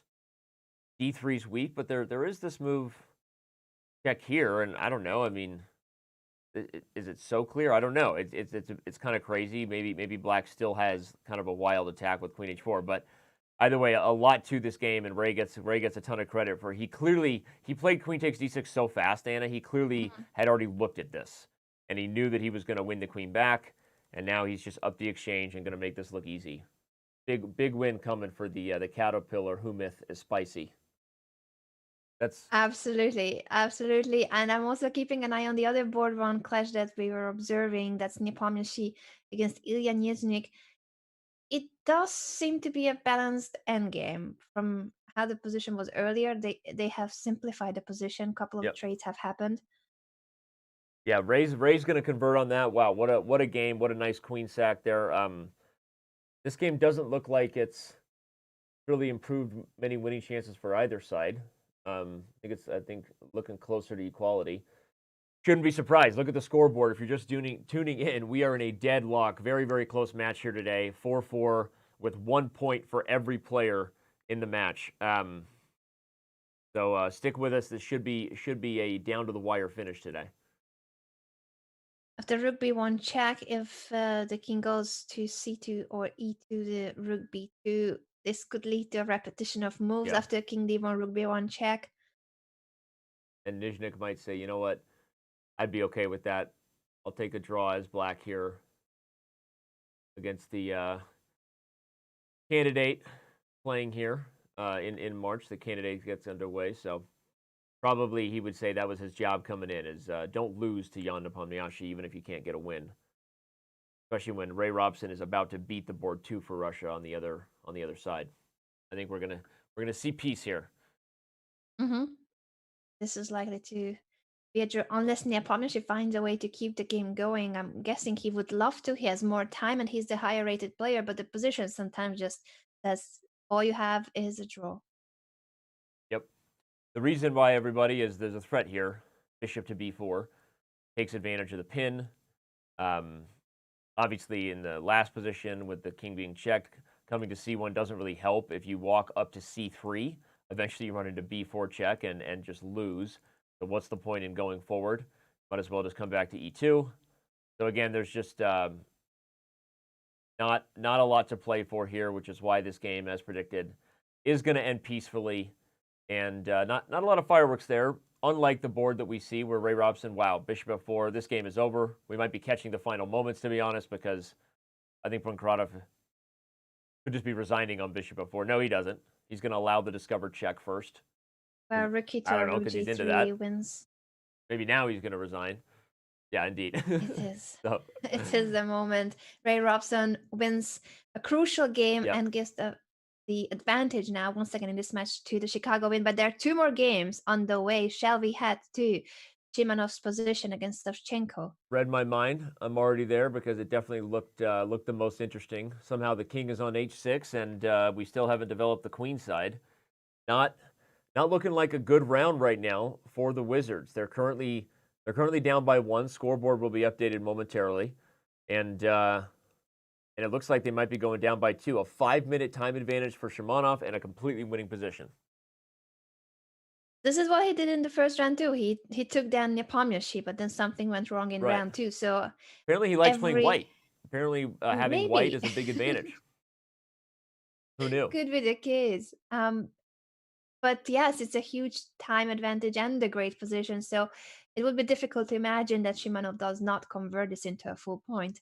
Yep. And one of those huge IKEA shelves in the background behind Savchenko. One of those ones you kind of do it yourself, DIY, build it, Nice. then you can use it. It's really great. You can put storage buckets in those. You can just put clothes in like he has. So nice I didn't choice know you there. also work for IKEA, Danny. You have a multi-talent. Yeah, IKEA. I don't like talking about IKEA, but every once in a while. No, I do like IKEA furniture I though. know. It's I know. cheap and looks pretty nice. Cheap, looks pretty nice, right? You save a little bit of money. You put it together yourself. Yeah, those meatballs though. Meatballs. Darn Swedish meatballs. My old nemesis. After rook e5, what shall be the killer move? Is there a kill here already for white? Looking, I don't see it. It's actually kind of an odd position, right? Just to show some fun. You could even mate yourself with things like king f1, knight check. Although maybe there actually isn't a mate. Somehow, some way. But pointing out that the king is kind of in a precarious spot here. Not super easy to see how to deal with that as white, and that's why Shimonov is thinking. I think we have just created a new topic in the chat, and Hikaru also has mentioned that he has had lamb meatballs with roasted crickets last night in Hawaii. I've never had crickets myself, so I would love to know how they They are taste. rich in protein and Are vitamin they? A, actually. Oof. Fantastic. Good for your immune system. Rook Wait, what is f8. going on here? By the way, rook Actually, f8 was a great move because it threatened rook e8, which would have just simplified everything. So knight f6 was kind of forced. Now the king can run because there's no knight g3. So Shimonov uses his time. That's why you earn an advantage on the clock. So you can think through critical moments like that. You should but be did you good see now. how Rook the board c8. jumped when he played rook f8? It was just for a moment, but it Yeah. did seem like he missed something. In any case, Savchenko didn't have much time to spot Yep. whatever was overlooked. Well, the knight comes right back. It wants to come to g3. This is but now he gets rook e8. Very nice, because if knight g3, king e1, there's nothing to it. So black has to settle on trading off the towers, and this should be, I mean, we might be looking at a 2-game lead coming here pretty soon for Chicago heading into the last round. Yeah, Chess will be saying that there was a tricky knight takes c3 after rook f8, but Savchenko did not spot it. He did not see that he had a chance to turn the tables. Yep. And this is gonna be yet another point for Shimanov and for his team. I'm just gonna quickly check what's going on the other board that's still on the way, but that is also looking good. A better endgame for Corey. So let's stay here. I think. Yeah, I'll flash it on the big board just so those who maybe Sure. want to head over to chess.com and choose their own path. You can go see Jorge Corey's game versus Mikhail Demidov. It actually, I mean, I think Demidov's doing okay here in this position, and maybe that's crucial for the Wizards. He definitely don't want to lose another one, but I agree. The one that looks a little more exciting here is whether or not this king is going to get mated here on f4. Rook d3. I like it. Now you've freed up the d4 square with the bishop moving, so maybe a simple move first, but you've got, yeah, he plays it. Now you've got ideas of this. This is really going to be tough to hold. King backs up. I would give check and then back to d4, which is kind of a dual threat because you hit h4, and if the knight moves in the end, b7 is hanging in a lot of lines. Okay, the patient He pushes approach. a5 with similar ideas. He can now go a6 as well to fix the pawn on a7 if he wishes to. Yep, indeed. Bishop to b2. Now the bishop could get trapped. You got to be careful. He goes king d3, and look out for king c2, so he goes back to escape. Very nicely played right now by Shimonov. I mean, Really this is instructive endgame, king c2. And he just brings back the rook to d1 to threaten rook e1. Yeah. Nice idea. Rook e1. He's going to put the bishop on g4, I think, or d5, one of those two squares, so he can come into e6. Could be pushing black back here. Shimonov looking a little more confident. Savchenko He still probably has a hit the lot of coffee to time. stay It's over awake for this 2 one. minutes of time advantage. Bishop e5, c4, just really good technique. Not letting this knight ever get tricky. We know that can be blunder territory in time scrambles. I like the way he just limited the beast. Shout out to, by the way, another star player here in the chat. I've seen Georg Meyer from the Germany Bears, and now also Ammon Hambleton from the Chess Bros. And he's on a flight, ladies and gentlemen. That's how much he loves the Pro Chess League. He is in the air, flying from somewhere to somewhere. What airline is he flying where the Wi-Fi is good enough to watch this? That's what I want to know. My guess is he actually can't hear a single thing we're saying, and only the chat is rendering in the plain Wi-Fi. If I know my plain Wi-Fi. I've done that myself. Yeah, I've me done too. that. I'm just so keen on joining these broadcasts. Yeah, you load the chat, makes it seem like you're there. Every once in a while, pretend like, oh yeah, if someone else says something in chat, I heard that too. But yeah, Georg Meyer, right now, the Germany Bears are a lot of people's trendy pick to win the whole thing. So, Absolutely. And look at that air flight Wi-Fi. Ammon can actually hear us. Wow. LOL. There you go. So tell us your flight then, please. And meaning tell us the airline that actually has good enough Wi-Fi, because I am jelly. Full jelly. Okay, bishop c8. If knight d4, I think finally then you switch maybe to the b file because rook b7 is coming. And the knight has kind of been dislodged from its old blockading home. Yeah, indeed, he finds it. Now he can move the bishop, and I think eventually coordinate something with the rook to b7 if I'm giving what plan I would go for. And probably it doesn't matter what plan anyone would go for because he's going to win on the clock in just a few seconds. Oh, but at the same time, what I see is that Demidov may have turned the tables in the other endgame. He was a pawn down, and now he's going to be a pawn up soon. It's okay. I'm going to flash to that board. We got the live position here between Shimonov and Sevchenko. Rook b7 there. But yeah, Demidov has won the f-pawn. Is this enough to win this knight endgame, though? This is going to be tricky. I still can't believe that Corey was a pawn up, and now he has to be defending a pawn down knight endgame. I mean, this is huge for the Wizards. I mean, if okay, we see that indeed on the other board, Shimonov converts. So the Wizards will be down 2 games at this exact moment, but Demidov has found a way. Now, now it's easy. Now you've split the pawns. F2. F2 or I just can't believe it. I can't believe that this has turned into an endgame with the pawn up for black.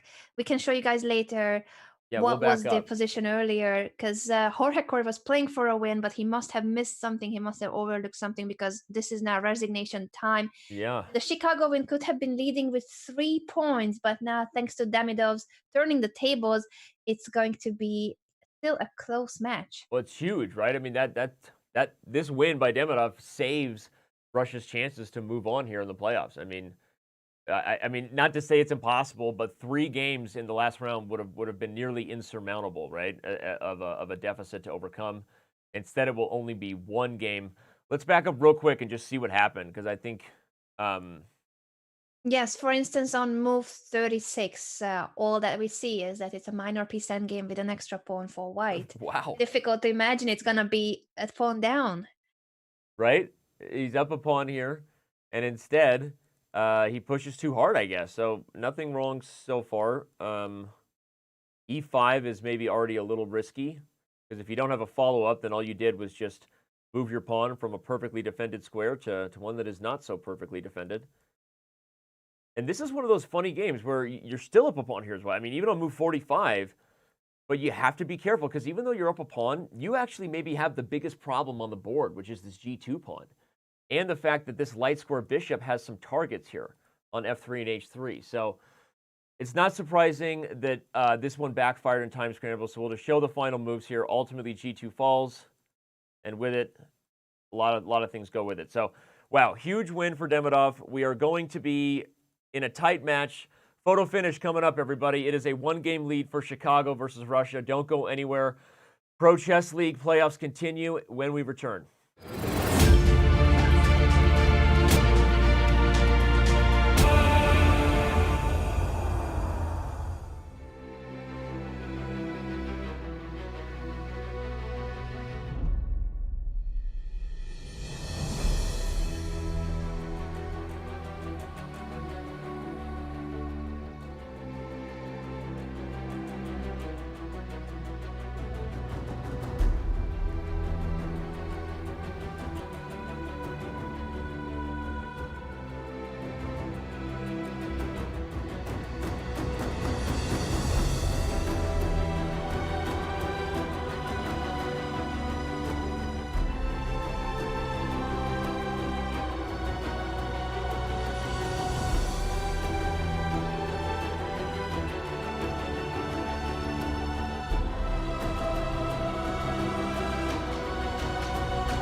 Welcome back, everyone. And first and foremost, thank you for your patience.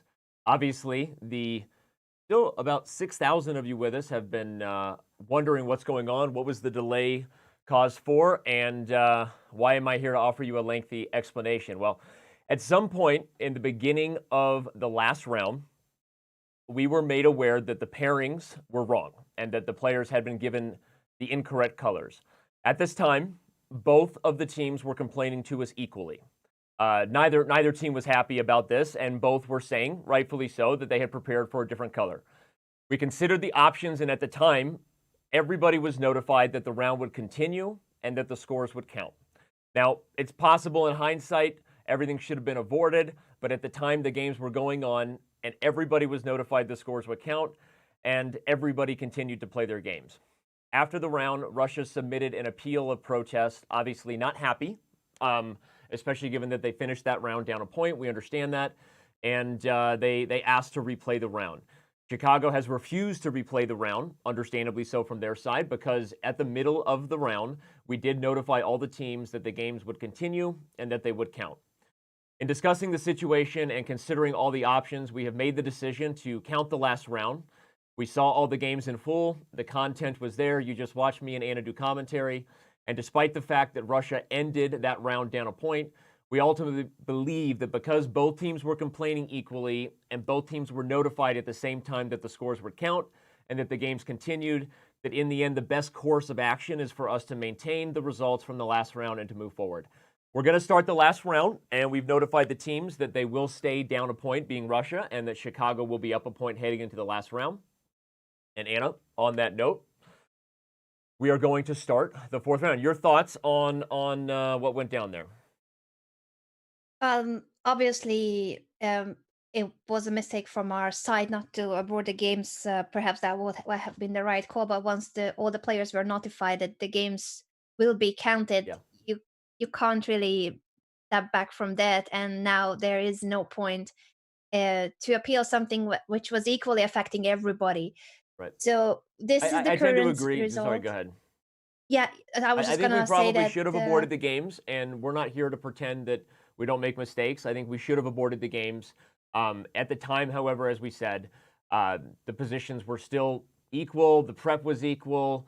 Making the decision we did and everyone continuing to play was probably a wrong decision. But because it was the decision that was made, at this point, two wrongs would not make a right, because if we redid it, Chicago is protesting and will not play. And if we continue, Russia is protesting and will not play. So while we're not exactly aware of what the choices will be made from Russia, we expect them to actually forfeit the match going forward and to protest their games. I'm not expecting anything else. Yeah, There's unfortunately, I nothing we don't can see do any here. moves being played on any of the Yeah. boards. And there's nothing we can do here besides acknowledge that this is not the way that we want a match to end. I think that in hindsight, obviously, when things like this happen and in the middle of a match like that, the decision that was made to continue to go on, which, as anyone watching the show can see, it was not our decision, right? And I think that the team behind the scenes made the best decision they could with the information they had, which is that a mistake was made, and that as long as all the teams were notified the games would count, we would give fair colors and switch the colors in the last round. I understand it's not the best decision, maybe according to the preparation, but in the end, I think that we're doing the right thing to uphold the result now, given the circumstances of the choice is either uphold a decision that was notifying everybody equally or go back on yet another mistake and force Chicago to forfeit. So while I respect Russia's decision to protest, I believe that we're making the right call. So unfortunately, Yes, that is how that the is quarterfinal bracket will be filled. So that is the situation at the moment. We can take a look at how are the other teams doing in the playoffs so far. If we bring up our brackets, yesterday the New York Marshals have knocked out the France Roosters. That was a nail biter. It seemed that the Marshals were dominating the match, but then the Roosters came back in the very last moment due to a sequence of mistakes, board by board, by the Marshals.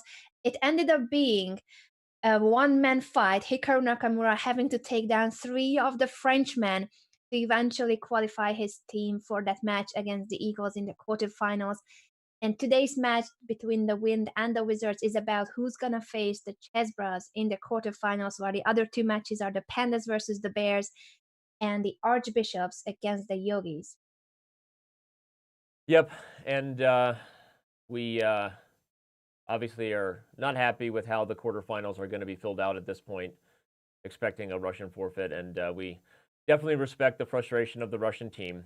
But as we said, it was a mistake was made, and the question of how to handle the wrong that was already done, we believe that, again, Chicago has just as much of a right to be frustrated if we were to go back and replay the round, especially given that equal communication was made to all teams that the scores would count. So anyway, this is likely going to see the bracket filled out with a Western Division versus Western Division team, Chicago versus Canada.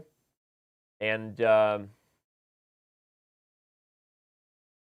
guess we could even talk a little bit about that matchup. I don't expect Russia to make moves here, right? So Yes, unfortunately, it does seem that they will protest our decision and they will not want to continue the match. Yep. Well, and again, it's a weird thing. You know, I actually don't even know what the what FIDE rules would be if players completed a game with the colors they had, or if it was found out mid-game. I actually don't even know what the rules would be on that. We made our own decision based on the rules that we have for the Pro Chess League. But I think the biggest issue was that, you know, when the decision was made not to abort and to continue the games, and the communication went out at that point, I think that the results would have to stand no matter what, and that's kind of where we're at. So I think we will wait until I don't know what the particular rules are. If we wait till about the 5-minute mark, I guess, but maybe we let the timer run out. We can take a break even and let the games continue there for those who are watching the games in the live server, wondering what's going on, because they're not even hearing the commentary right now. They're like, "Where's Jan? Why isn't he making his move?" Yeah, is he having a toilet break? No, this is a protest break, Right. and we do respect the decision of the Russia Wizards. Actually, Jan Nepomniachtchi is in the chat with us. Hi, Jan, and we are sorry for what happened, but Yep. unfortunately, both teams were affected equally at the point when it was decided that the games would count, and therefore the result is what it is now. Yep, I'm doing all right, Jan. Thanks for asking, buddy. Difficult situation, and again, whatever discussions happen there with the team, we respect and understand, and we obviously wish it was different. So what we'll do now is, I think, take a very quick break, come back to wrap things up. We'll let the time continue in the live chess server for those watching the games, and short of something else crazy, I think we'll be back in a few moments to wrap up a controversial ending here, obviously, to fill out the quarterfinal bracket. Chicago currently up 6.5, 5.5, and likely winning this match due to forfeit protest. So we appreciate you all sticking around. We'll give you final thoughts and wrap things up in just a couple minutes.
Hey, everybody. Thank you for continuing to stick with us as we work through a very controversial ending here between the Chicago win and the Russian Wizards.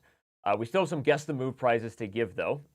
As we said, it is always random, and it was random indeed, and it chose a game from that controversial round. It happens, I guess. And our Guess the Move winner, big surprise, Dragon B70 again. Congratulations. winning the $50 cash. Some new names there taking some premium membership prizes, though, so good for them. At least new names as far as I recollect right now.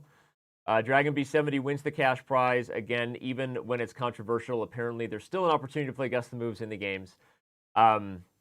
Before we actually take a very quick break, again, adding a little more context to this, we understand that there really was no right decision after we made a mistake. Obviously, it falls on Chess.com and the league. But as we said yet again, a full breakdown of what happened, official statement, if you want to take it, if you will, is that round 3 was started with incorrect colors in the pairings. Both teams protested. Very early on, it was an equal protest. The commissioner, Greg Shahade, behind the scene, made the decision at the time that the teams were going to be notified, the scores would count, and the games would continue. I don't actually have an exact word on what move numbers they complained, but I know it was very early and equally complaining for both teams. And that Greg made the decision and informed both teams as the commissioner that the scores would count. So the games continued. They counted. Afterwards, Russia protested the result, understandably so, still unhappy with the preparation. However, given that a bad decision had already been made, possibly to continue the games, at the time we made what we thought was the best decision, given that neither team would play on if they did not get their way, so to speak, which we partly understand. And on that note, Anna, the decision was made to uphold the results, and the decision informed to the teams of both games. Russia protested and forfeited their final round games, with 2 of the boards not making a single move. A couple of the boards did. We understand this is a mistake, and we will obviously review the situation. We appreciate everyone's support, at least in understanding what happened. This is the full story, the transparency of what happened, and the decision that was made, and why it was made by the commissioner, and understandably so, and why we're in the position we're in, but also just to know that we believe in equal fairness, all communication was at least equal to both teams, even if it wasn't a happy communication, at least from both sides' view. On that note, we're going to get the view of somebody, Anna. We're actually going to be joined, I think, potentially by somebody representing one of the sides of this. More here as the Pro Chess League wraps up here with a controversial ending. Again, if you want to stick with us and hear a little bit more of the context, we appreciate it. We will be back in just a few moments.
Welcome back once again, everybody, to the 2020 Pro Chess League playoffs.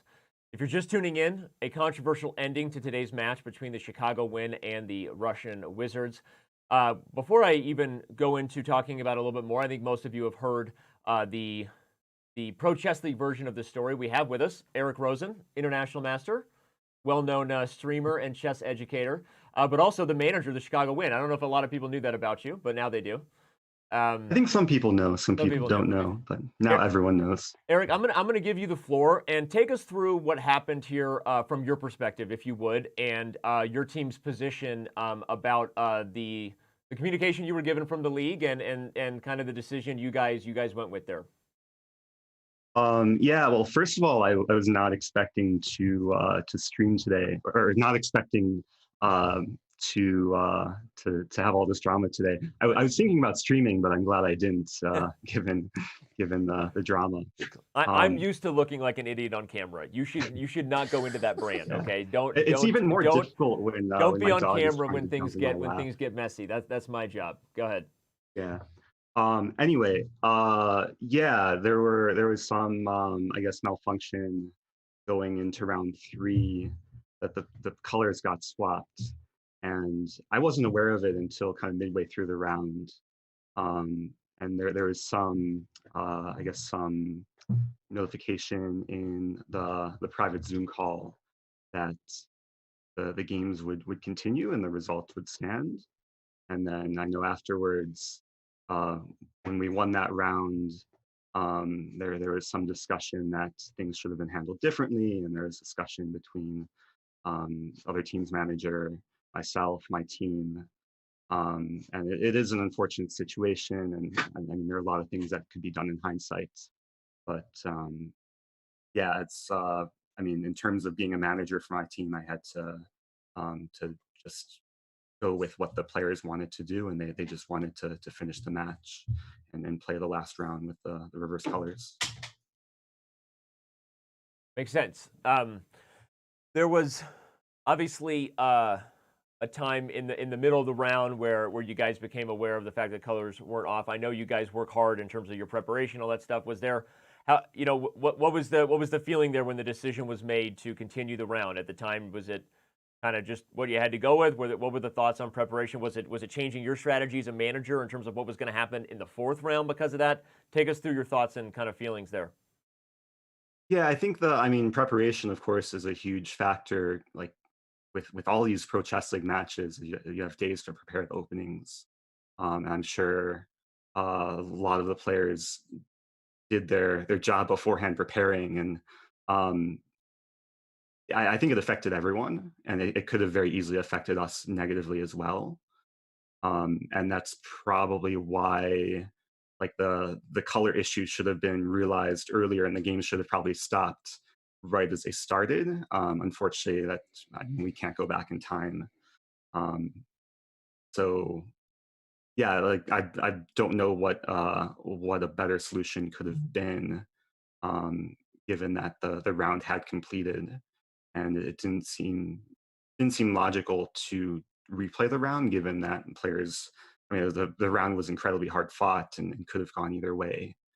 And then I don't think it would have made sense to play an additional round after that. That was being suggested too, but that would have just thrown off the entire format of the league. Makes sense, and I think you speak logic and clarity. I think for sure at the time, obviously hindsight, given that the teams were protesting, everything probably should have been aborted. Obviously, a different decision was made, but we do appreciate your kind of position and that you did your best by your team in a difficult situation. I don't really have any other questions besides maybe moving on and talking to you about your team's chances. You might have won the match anyway. You might have lost the match, right? Obviously, this controversy is always going to leave questions for fans around the world, and we apologize for that. But let's bring up the bracket here, but keep you on, Eric, and talk a little bit about what you think your team's chances are against the emerging powerhouse there from our neighbors up north here in the States.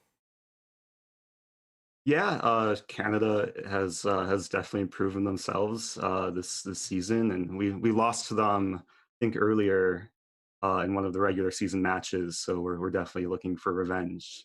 And it should be. I mean, there's a lot on the line. I mean, the winner of the next match gets a trip to Norway. And I think most players on our team, and myself included, have never been to Norway, and we do want to be part of an epic party. So I think we're going to be putting our some of our strongest players in our lineup, and we'll see how it goes. Eric, you're one of the top streamers here in our chess community, and you have been to the PCF finals previously as a guest. Now your team may make it, as you said, to the ChessParty in Norway. Um, how much does that matter to your team that this will be live finals? And you have seen already the previous edition, what the atmosphere was like for such a tournament. Yeah, I mean, in the history of the Pro Chess League, our team has never made it to the live finals. I mean, we existed the past couple of years as the Webster Windmills, and we've made it to the playoffs, and every year we lose to the St. Louis team. So this is the first year we're not playing the St. Louis Archbishops in the playoffs, and that should hopefully bode well for our chances. Of course, Canada Chess Pros have a monster lineup, so it should be hard fought and should be entertaining for the fans. I mean, even if we don't qualify, I might find my way anyway to Norway. As maybe a fan and a photographer rather than a manager. Well, we certainly hope that your team will do their best. Obviously, as you said, the Chess Bros are not an easy opponent, but you are one match away from making it to the Dream Finals, ECL Chess Party in Norway. Danny, any final thoughts or final question after this dramatic match today? No, you still my parting words as well. We hope to see you there as a manager, Eric. We wish you the best of luck, and congrats and thank you from the chess community for all you do for the chess community. We appreciate it. It was a tough situation today, but much thank you for joining us and telling us your thoughts. We know that you didn't have to come on here and give us your perspective on it, but we appreciate it. So on that note, we'll wish you the best of luck and see you in the next playoff match. Yeah, sure thing. Thanks so much, guys. Thanks, man. International Master Eric Rosen. And you heard his thoughts as the manager of the Chicago Wind, and they will be moving on to face Canada. Obviously, it's a very difficult situation for Russia to accept, we understand, and certainly nobody wanted this. As I joked, as much as I am the idiot on camera, I don't like being the idiot on camera, and but it hurts when things like this happen. You know, we're doing a lot of things here. You know, new events, our formats are maybe not always thought ahead. Sometimes mistakes happen, and then you realize in hindsight, we need to have a hard rule that if we reach X move number, games will not be aborted. If we don't, they will be aborted, right? I don't know, right? I think that it's a super tough situation, obviously, and obviously, like I said, we're doing our best. We definitely made a mistake here today, and I will just face it with the chess community. And we will learn from this for sure. Obviously, whatever changes need to be made in terms of really clarifying things will be done. We respect the frustration and disagreements if you have it, and hopefully you've at least heard the full story of what happened and in all transparency. And I think that that's all we can do sometimes when we lose a situation like this, lose a game, to make a horrible pun, right? When you lose a chess game, you learn, and we made a mistake here today. So.